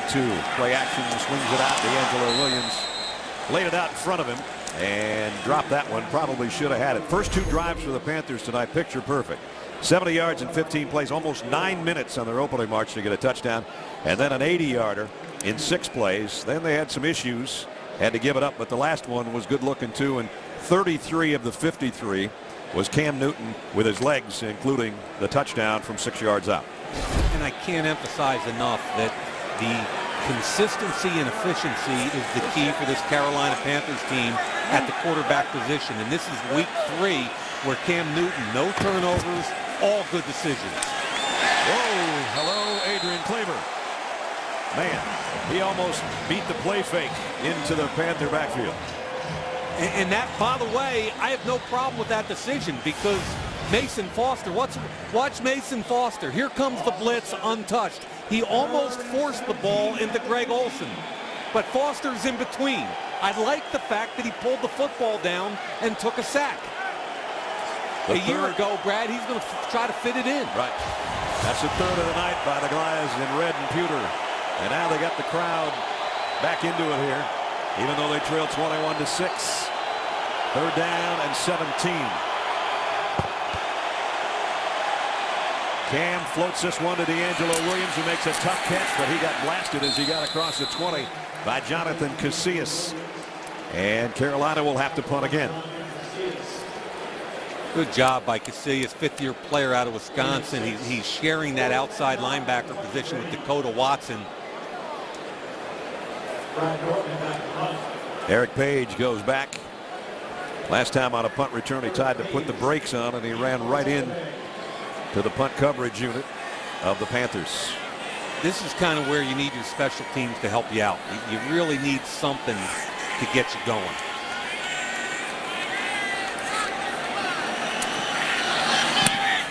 Nortman, fair catch, taken and dropped, and who's got it? I think it might be Carolina football. It is. It was just sitting there harmlessly on the turf, and they couldn't find a handle, and Colin Jones could. When I was talking about making a play on special teams, I wasn't saying drop the punt. Elbows out, didn't follow it. You know, it's the most simple thing. The elbow. I watched this kid catch 20-some punts in pregame, and that time the elbows were wide open. You got to catch the football. And you can't make those kind of mistakes when you're trailing 21-6 and you're 0-6. Nope. Last two games, 81%, 4 touchdowns, no picks. Tonight, 17 of 25, a rushing touchdown. And he's been that efficient now for most of the month. And at least, what, 2 or 3 drops tonight? Yeah. You know, he could very easily be 20 out of 25. And when he plays like this, their formula for victory is pretty darn good. So now that Buccaneers defense that, quite frankly, has been out there most of the night, forced to get back on the field. And the Panthers at the Bucs 29 with a first down. Set 180. D'Angelo Williams ran by a blitz, ran through a tackler, ran through another, first down at the 19-yard line. I think Jordan Gross, year number 11 out of Utah, is having one of his better run game years. Watch him pick up the linebacker as he flows to the football. Jordan Gross gets a piece up to the second level. That's beautiful. Heck of a job. And then D'Angelo Williams does what he does, which is one cut up the field, drop the pad level, and maximize the run. And on that last spin, got a helmet on the knee, and he limped off. That brings Tolbert back in. Pretty good in the red zone as of late. Set 180. From the 19, it's Tolbert. And Tolbert carrying Michael Adams with him down to the 15-yard line. It looked like he was carrying his 8-year-old into for the Christmas celebration. Not a lot to celebrate in this city right now, I'm telling you. Oh, boy. You know, when you see D'Angelo Williams go down, you start thinking about that guy with the baseball cap, and that's Jonathan Stewart. The other half of that tremendous combo they had a few years ago, Brad, and both went over 1,100 yards that year. Boy, and again, they worked him out on the field prior to the game. He's getting close. He's real close. And they have 3 weeks to activate him, and I think it's going to be sooner rather than later. Newton off play action, whips it out to the fullback, who's down the sideline and has it first and goal. Richie Brocco knocked out of bounds, but he got 12 yards. And they're going to spot it down around the 3. They seem to have a lot of these Richie Brocco type guys. 3rd year out of Boise, tough guy, can line up at fullback, H-back, inline tight end. Does he wow you with ability? No, but with reliability and toughness, yes. Fans on the other end of the field are going to be happy because the third quarter is going to wind to a close, and we'll move it down to the opposite 3-yard line. End of 3. Carolina trying to go to 4-3 and well on their way and threatening again against Tampa Bay. It's 21-6.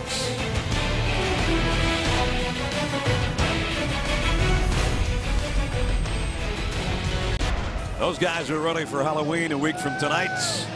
They're ready for the fourth quarter as well. Their team's trailing, though. Brad Nessler, Mike Mayock You know, partner, it's a possibility right now that Carolina's going to go over 500 for the first time in 5 years. And this is their first division game. It's kind of weird in that they played this long, and now they've got Atlanta twice, and they've got the Saints twice, and one more time against these guys. I think they're a threat in the division. I don't think there's any doubt. When Cam Newton takes care of the football and they play defense, they're going to keep the game close every game into the fourth. New Orleans is 5-1. They host Buffalo this weekend. Buffalo's a little bit of a dangerous team also. So before this thing ends, Brad, I think you're going to see Carolina competitive in that division. They're threatening here to start the fourth quarter at the 3-yard line. Cam Newton, play action. Tolbert's got it. Touchdown. Beautifully executed. One play into the fourth quarter, and it indeed is a touchdown for Tolbert.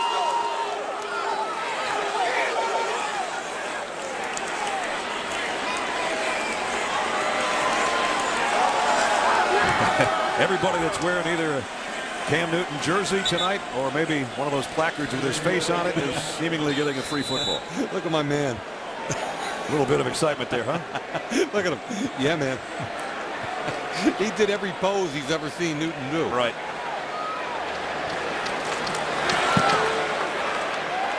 Extra point is good. Remember on that punt, nice job by Colin Jones recovering Eric Page's miscue, and it only took 4 plays to go 29 yards and get the score. Well, that play put so much pressure on the defense. Mason Foster trying to get out on Tolbert. His smile does light up a room. It does. What a night he's having. So now it's a long way back if it wasn't before.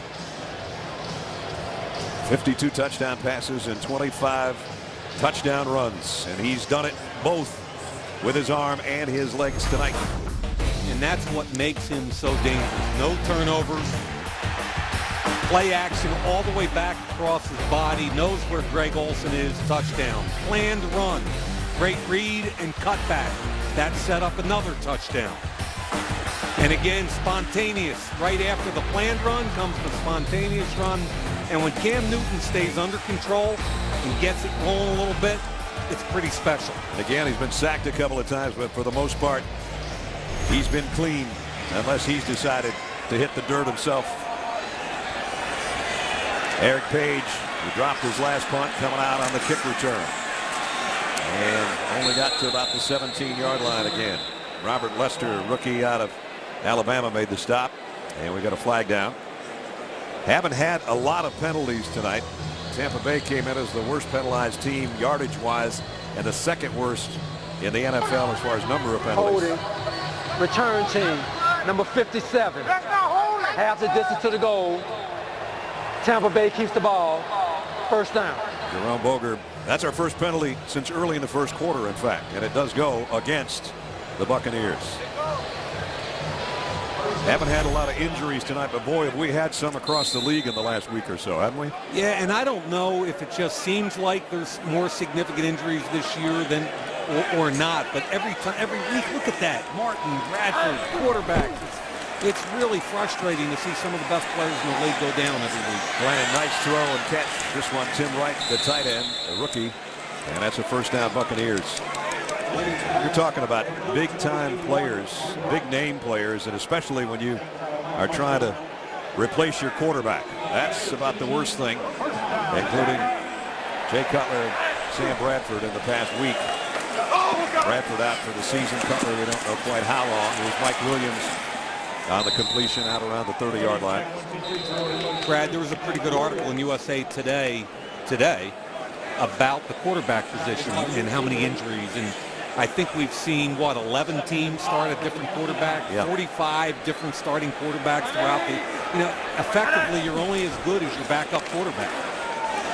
Lennon down and incomplete, and flag down in the secondary. This play on the ball by Lester. Sure was. They've got 2 rookie free agents playing significant time. Defense, number 41. 5-yard penalty, automatic, first down. Captain Munnerlyn with the penalty and a first down. Right here. There's the Yeah, tackle. The helmet off. That's more than a holding. That's a mugging right there.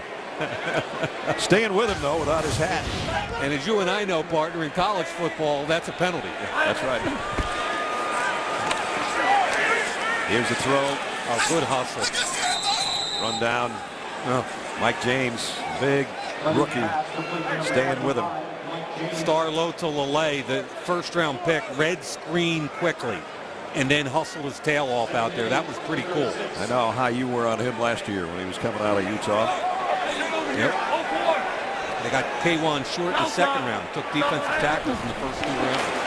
Here's Glennon, the other rookie we talked about a lot tonight. Whoop, that was almost a mistake. That could have been an interception by Munderland, intended for Vincent Jackson. Michael James, the tailback, did a great job in blitz pickup. Watch him stand up. He'll eat some grass, stay square, and make great contact on the defensive back, Mike Mitchell. Nice job. And then at the other end, Speaking of eating grass, this field's getting a little bit choppy. yeah, the captain and Tennille there ate some grass after the almost interception. They're down at 8. Glennon in trouble, got rid of it. It was the hit, and I think that ball hit the ground. Brian Leonard tried to make it look like it didn't.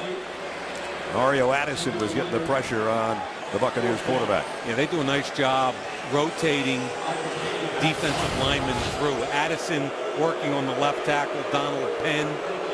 You know what? The fans here at Raymond James Stadium tonight have been fairly courteous until right now. Yeah, they've about had it. 0-6 and down 28-6 at the beginning of the fourth quarter. There's a ton of heat on that guy right now.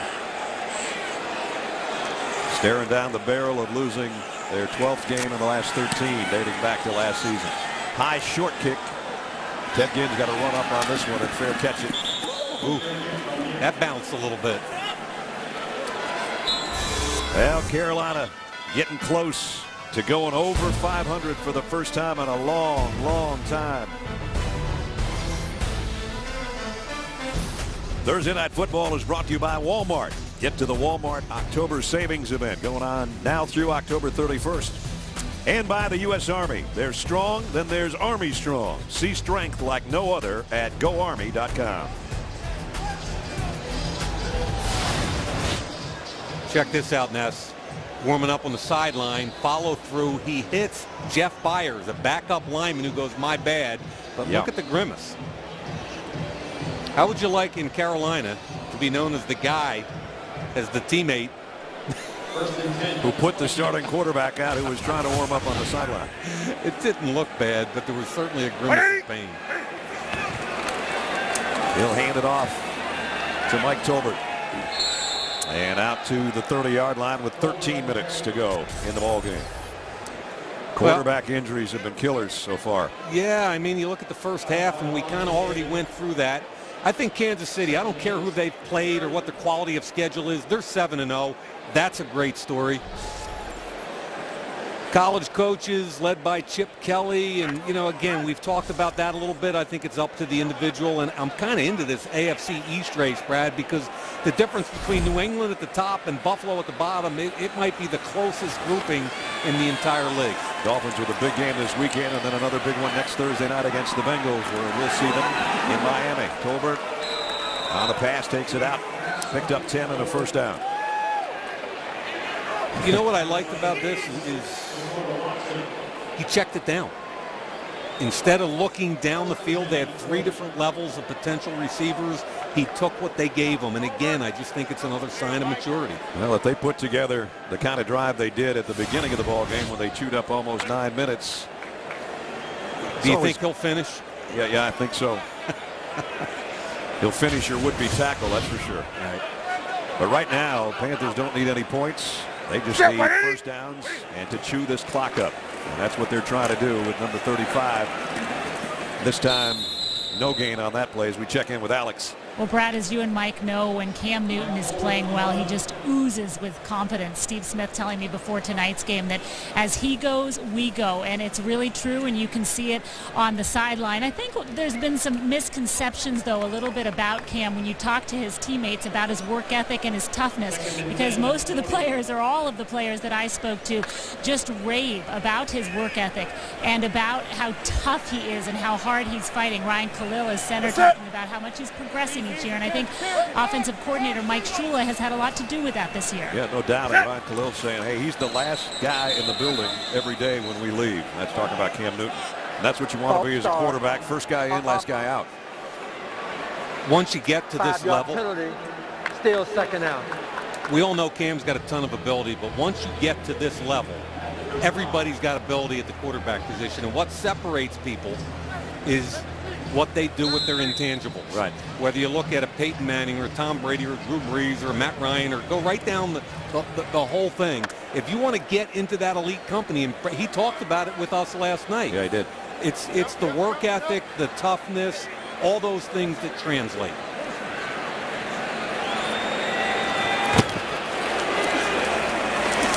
Pump fakes across the middle. Steve Smith trying to change direction, and again the field gave out on him a little bit. He did pick up 5. Mike Shula. Mike Shula used to be here in Tampa Bay as a left-handed quarterback, and some of the guys in that group. Vinny Testaverde was the quarterback. Mark Trestman, the coach of the Chicago Bears, the head coach, was on the staff here when they were back in the Dreamsicle uniforms. I thought they were pretty cool unis. I did too.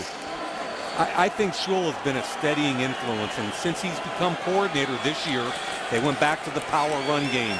He's kind of got Cam locked in both in the run and pass game. I think very quietly he's done a wonderful job. They've really mixed it up well tonight. Again, another play just like this, just a wide-out screen to Ted Ginn has been kind of a big part of their offense tonight. Picked up 7 more, and again the clock has worked its way under 10 minutes. Even though they don't pick up the first down, they did chew up some clock there.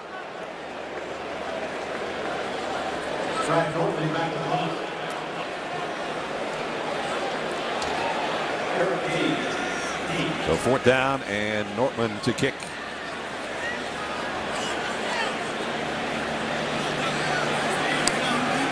There's been very little in the return game tonight for either team, both on kickoffs and punts. Tampa's tried to block at least 3 punts. And they got close to that one again, probably the closest they've been. And it's going to go out of bounds over inside the 20-yard line. 8:59 remaining. Tampa Bay is running out of time here on their home field and trying to avoid 0-7.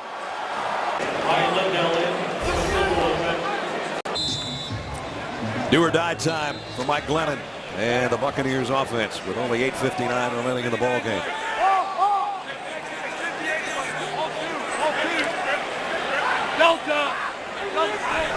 Kind of a mixed bag tonight for Mike Glennon. He throws way too high for his intended receiver, Mike Williams.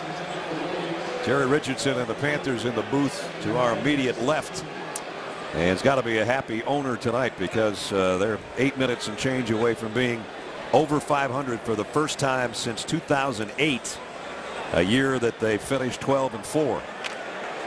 And we've talked a lot about Cam Newton, Ron Rivera, Mike Shula. I think Sean McDermott, the defensive coordinator, has really done a wonderful job. They're number 2 behind Kansas City in points allowed. Glennon, nice catch by Tim Wright. Had to go kind of low to pick that one up, but he didn't get much yardage out of it either.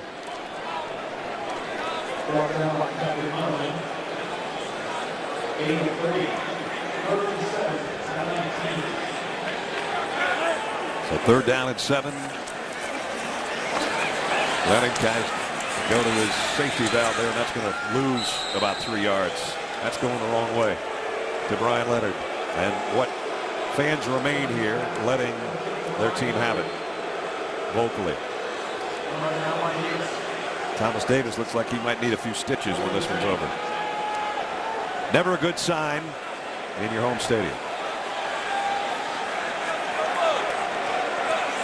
You remember the old The old Aints, right? Yeah. Back in the day. And that's long gone now with the Saints, who lead this division. But the Panthers are going to get a game closer here. Pass almost intercepted by Robert Lester. Another rookie free agent, undrafted, Robert Lester out of Alabama. So they're getting production out of Melvin White, a corner starting for them out of Louisiana Lafayette. Robert Lester, a safety, undrafted. And the crew's having some fun here. Yeah. Long night again for the Buccaneers with 7:51 to go. 2014 Pro Bowl balloting presented by McDonald's is open for the first time ever. You can vote for the best players regardless of conference. And then Pro Football Hall of Famers Jerry Rice and our own Deion Sanders will draft those teams as alumni captains. Vote now online or on your mobile device at NFL.com/Pro Bowl ballots. I like the new unis. They're a little bit different. Not really NFC, AFC, just different with it. I thought you were talking about the cheerleaders. No, I was talking about the Pro Bowl uniforms. Here's Kenyon Barner. Speaking of different uniforms, Oregon's only got about 170 different kinds. Rookie out of Oregon on the carry. Yeah, they're looking for ways to get him the football. Look at my man right there. He's had about enough, too. Enough what? What's in that mug? Yeah, it's a good-looking mug. It is a good-looking mug. And I'm not talking about his face. So the Panthers using as much clock as they can here in the huddle after taking over on downs. And again, 4 for 4 on touchdowns in the red zone tonight.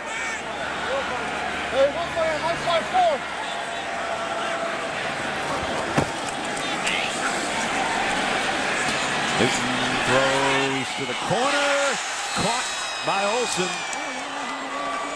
Was he in? No. Out of bounds. Yep.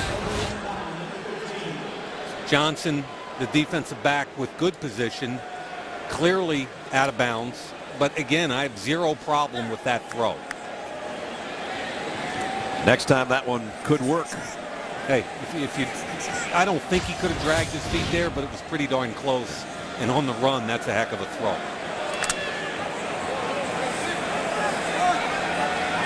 99 plus 1, but I know it's 100 bottles of beer on the wall. Third down and 9. Newton across the middle. And down to the 11 is Ted Ginn, who's had a busy night on the receiving end of number 1's passes tonight. And now they'll trot out Gano for another field goal attempt.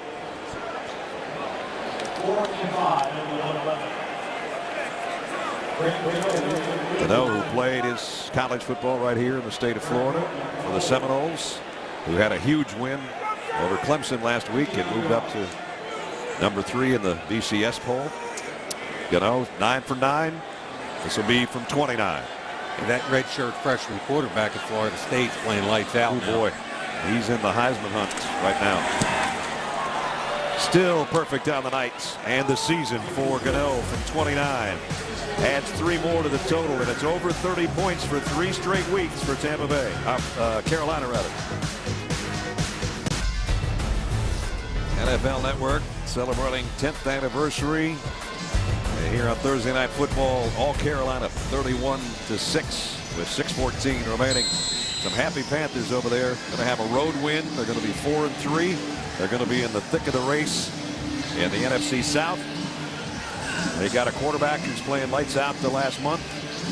This is the 3rd week in a row they've scored more than 30 points and have not committed a turnover. You keep doing that, you're going to win a lot of games. Especially with this defense. And Dawson won't make the 20-yard line again. Just a little over 6 minutes remaining on the night. And from the get-go, it was Cam Newton's night. The throwback 1-yard touchdown to Greg Olsen started the onslaught. Cam did a lot of it with his legs, including a 6-yard touchdown run. The defense has been stifling tonight on the Buccaneer offense. You add all that together, and you're going to end 70 straight games without being over 500. Wow. 5-year streak. The longest in the NFL is 6 minutes away from coming to a close. And good for Ron Rivera, one of the good guys in the league. Glennon, tough night for the rookie. Stepped up in the pocket nicely there and got it to Brian Leonard. Leonard almost lost the handle. They might give him the first down, however. You know who's an interesting guy, Brad? Greg Hardy is in a contract year. Had a huge year last year, continuing it this year. Lost some weight, got down in that 275, 280 range. I can't imagine. Whoa! You get that? Lester, who's played a lot of football tonight in the secondary, the rookie. I can't imagine Carolina allowing Greg Hardy to get to free agency. Not the way he's playing right now. There's the tip right there, and the ball clearly hits the ground. Great shots by our camera guys. You're talking about Hardy. He had 11 sacks, career high last year. He's got 2 tonight. He's got 6 for the season.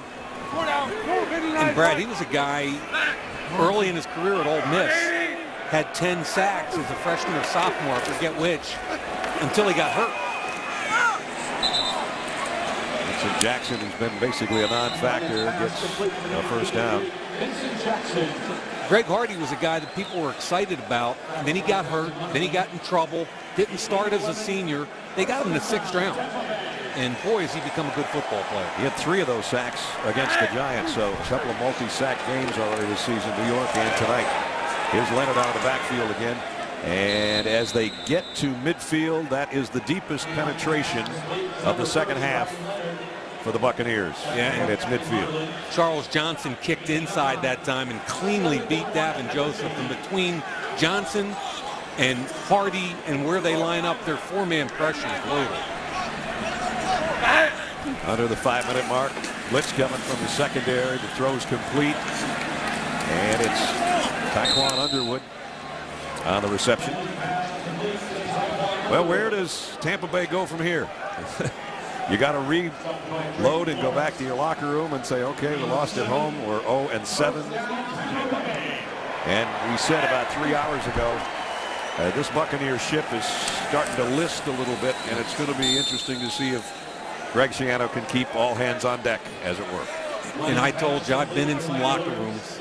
I was on a college football team at BC that was 0-11. I was on a New York Giants team that was 3-12-1. It's no fun, that's for sure. Nice shoestring grab by Leonard, but it only picked up a couple of yards. And Brad, what happens is subtly it begins a little bit. Maybe guys aren't in the facility as long as they used to be. Maybe they're not watching as much tape. And then it gradually gets worse. Guys protect themselves, don't want to get hurt, don't play with injuries. And that's what you have to really watch for. And it's tough to prevent. Nice throw and catch. Vincent Jackson spins inside the 25 to the 23. 15-yard pickup.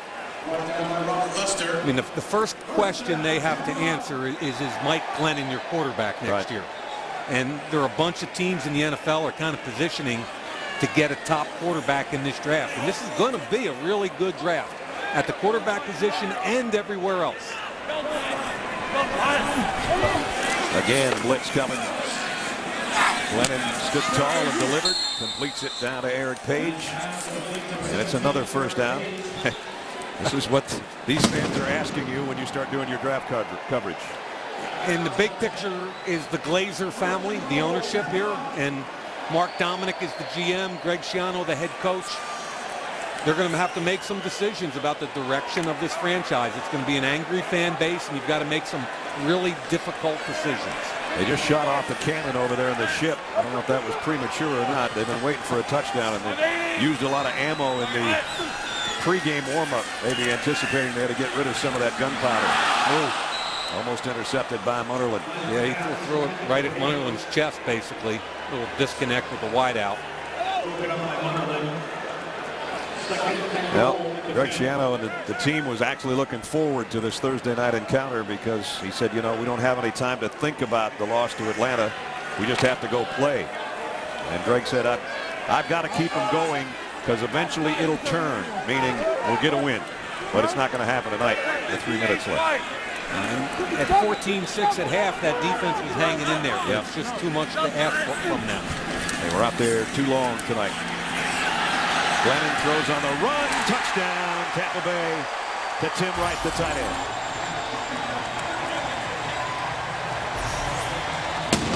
There goes the cannon again.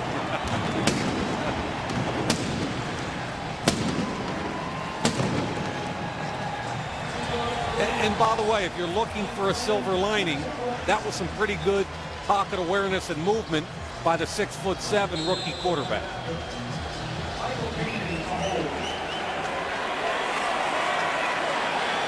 His 6th touchdown pass in this, his 4th start. Lindell in for the point after. Up and good. That was a good looking drive. It was way too little and way too late.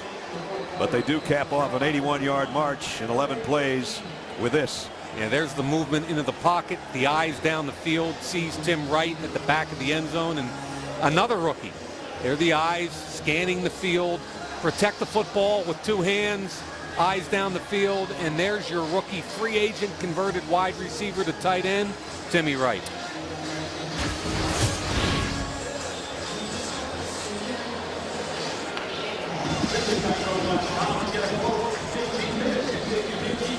(31-13) with 2:53 remaining. Panthers, their final 8 went 500 a couple of years ago. Last year they were 7-9. Started slow, that's been the story. Yep. And then warm up, and right now they're about as warm as anybody. Yeah, and you know what? Last year they were 6-3 in their last games, and Cam Newton was 14 touchdowns against 4 interceptions. So the story continues. When he's efficient, takes care of the football, this is a very difficult football team to beat. Good hands team up there awaiting the onside kick from Canaan. And a little bit of a scramble for the ball. Richie Brockle was playing shortstop there, and it bounced up against his chest. He was trying to trap it between his legs, I think, near the end. That was kind of a cool little kick there. And we got officials pointing in opposite directions. We got players pointing in opposite directions. Well, I love what Michael Canaan did in the way they structured that kick. They shifted, and then he kicked it left-footed back against the grain.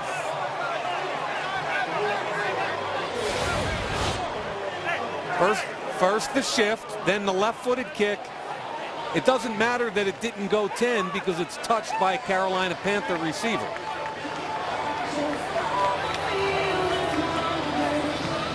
That's where the pileup began.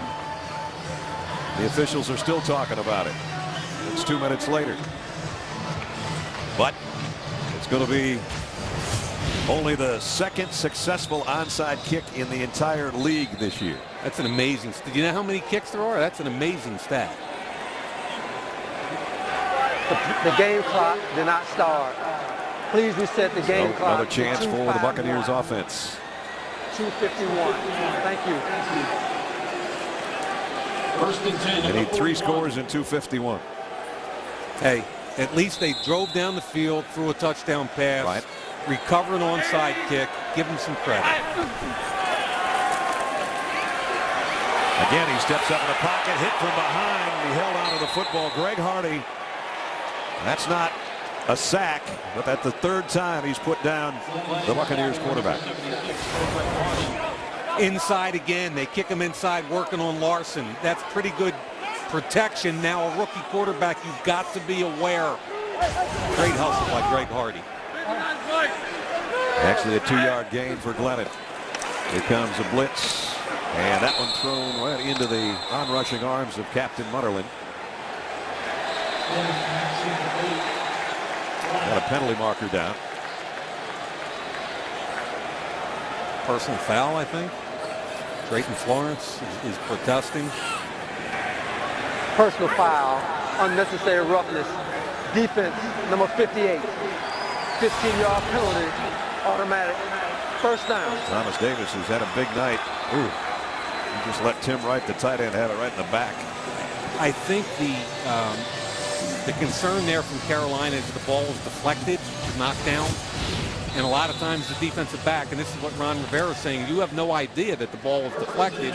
You're coming through the receiver. Well, it puts Tampa Bay back in Carolina territory at the 42-yard line. And Greg Hardy jumps. Had a relatively flag-free night until the last couple minutes here. Yeah, I think Carolina's a little fired up right now. Hardy's talking to Donovan. Encroachment. Defense, number 76. 5-yard penalty. Still first down. Kuechly's trying to calm him down a little bit. Their coach isn't too calm. He's upset.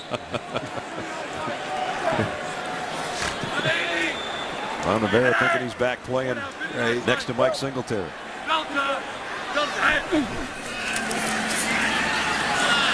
Lennon going deep. Jackson's out there, but it's out of bounds.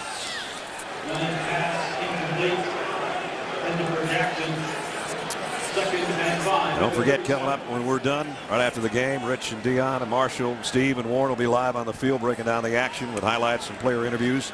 And Cam Newton will stop by. Make sure you stay with us after the game for the Total Access post-game show. Yeah, that'll be fun. Cam will rock and roll with those guys. Yeah, he will. Well, he has reason to rock and roll, and it's only been rocky for that guy.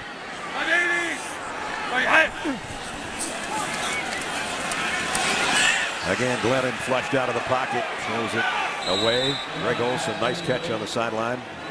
Tight end for the Panthers over there in the stocking cap. I think there was a hold by Davin Joseph, the right guard there. Good catch, Greg. Holding. Offense, number 75. 10-yard penalty. Replay.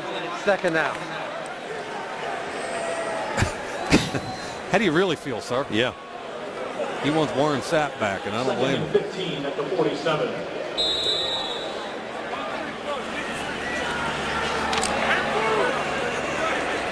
There's the big fella. Yeah. The real number 99. People talk about maybe the best 3 technique that ever lived, which is that defensive tackle over the outside shoulder of the guard. Down the middle, completes. Tim Wright again. Pick up a 10, and we're down to the 2-minute warning.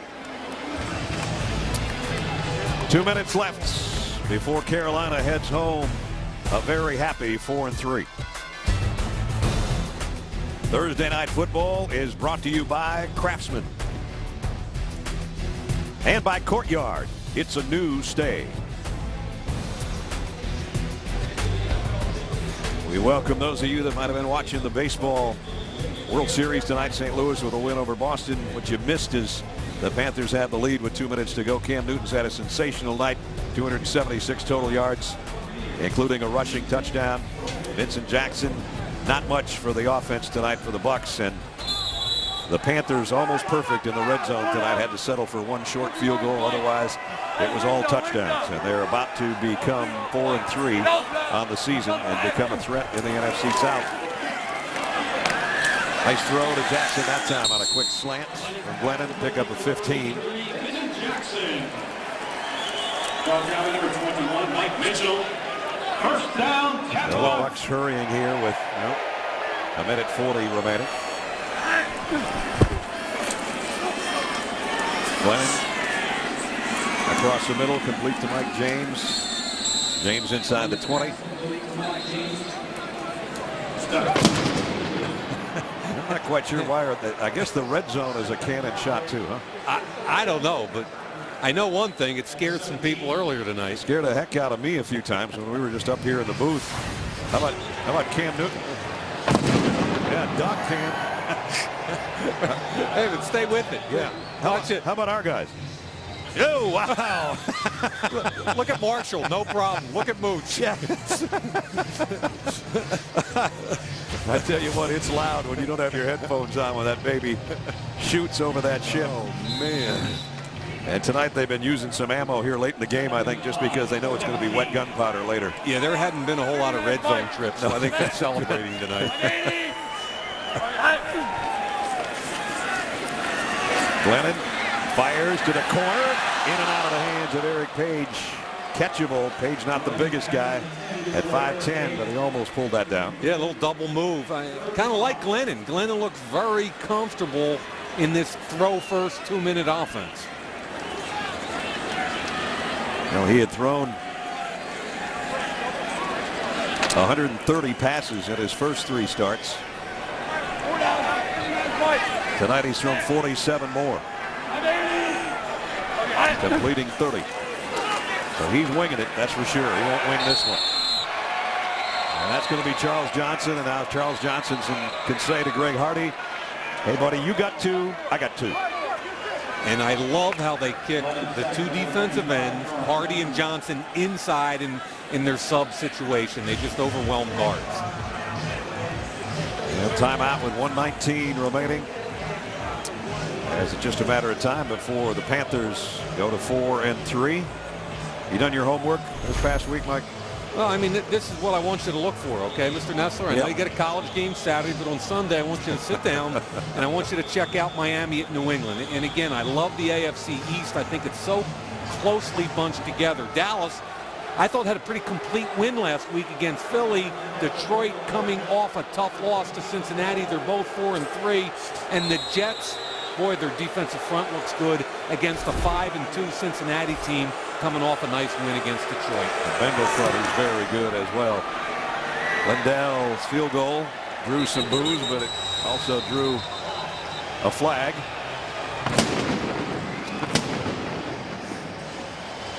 Somebody grabbed that guy's finger over there on the cannon. Lee. Yeah, I've had about enough of that pirate ship. Unnecessary roughness. Defense, number 99. Unnecessary hit on the center. 15-yard penalty. Correction. Half the distance to the goal. Automatic. First down. All right, take the points off the board. Another chance for a touchdown upcoming. And remember, the center is protected in today's NFL until he actively becomes a blocker. K'Wan Short's going to get called over the center, hits Economos right there. Until the center's actively involved, you can't hit the center. Well, we saw that become an issue for the Jets and the Patriots in a huge win. That's the same officiating crew, in fact, as that game. So I guess alert. Yeah, alert. Alert. They're the only guys calling the field goal stuff. But that call against the Patriots was the right call. Right. You can't push from the second level. You can't push a first level player. So another chance for the Buccaneers offense here, the waning moments of what was a rapidly played game until the last 10 minutes or so. And Glennon going up top, incomplete. Vincent Jackson, nice play over there defensively by Florence again. Don't forget Total Access post-game show. Cam Newton, who's had a big night, will be on the set with the guys. That's a minute 13 of game time from now. 3 really good games in a row. Jeff Byers trying to make good. Yep. Sorry, pal. I didn't mean it. Didn't mean to undercut you while you were warming up on the sideline. Hope you didn't hurt that hand. I'm going to kiss your butt for a little while now. I'm really sorry. Glennon. And he throws it away. Intended for Vincent Jackson again. 3rd and 10 at the 13. Well, there's boos raining down from the 473 people that are still in Raymond James Stadium right now. Oh, it's so tough to lose football games.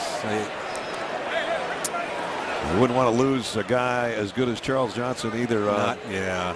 The last meaningless 68 seconds of the ball game.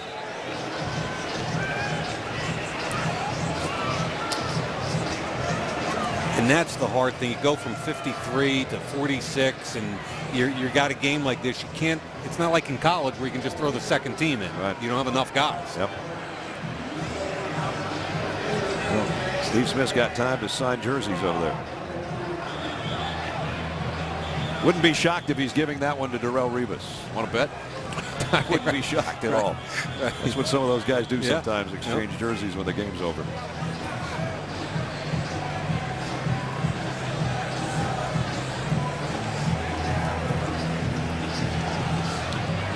So Buccaneer fans, old and new alike. There's where the jersey's going.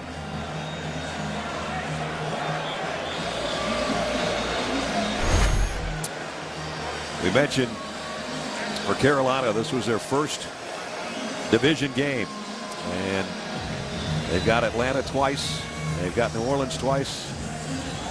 And one more time around with the Buccaneers. Tell you what, they got the division's attention tonight, I think, if they didn't already have. Everybody knows how hard they're playing and how effective on defense. I think the continued process with Cam Newton and his efficiency and consistency is going to put people on alert. Lennon over the middle into some traffic. Thomas Davis made the play defensively. Incomplete. 4th and 10 at the 13. Well, as soon as Carolina wraps this up, they're going to be 4-3 and nipping at the Saints' heels a little bit. Atlanta got their second win last week, and they go out to a late game against the Arizona Cardinals on Sunday. And New Orleans hosts Buffalo, which I think is a dangerous team playing really well on defense. Might be the final snap for the Bucs offense. Lennon buying himself some time, better get rid of it. Finally does, and it's incomplete, and the Panthers will take over.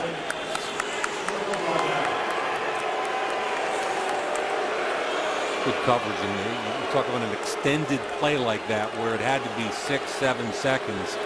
Really nice job of extended coverage in the end zone. Some of those backup guys for the Panthers played really well on defense tonight too, and that will just get them deeper.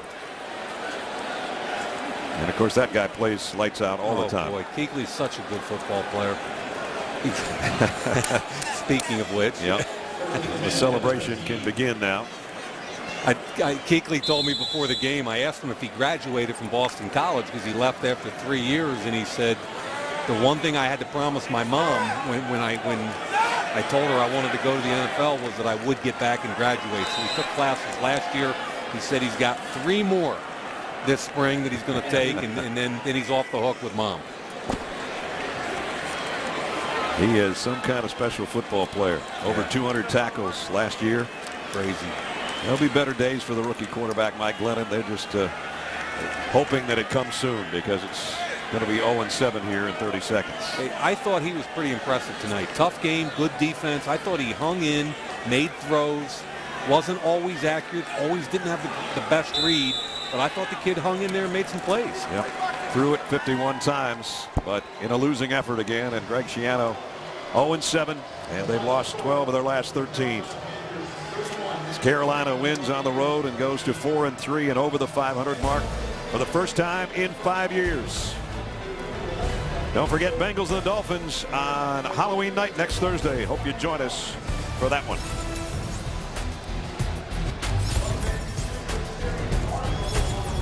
We'll be back in a minute with a Total Access post-game show. Cam Newton will be along with the guys, along with highlights, analysis, and press conferences. 31-13 the final. Panthers win it on the road.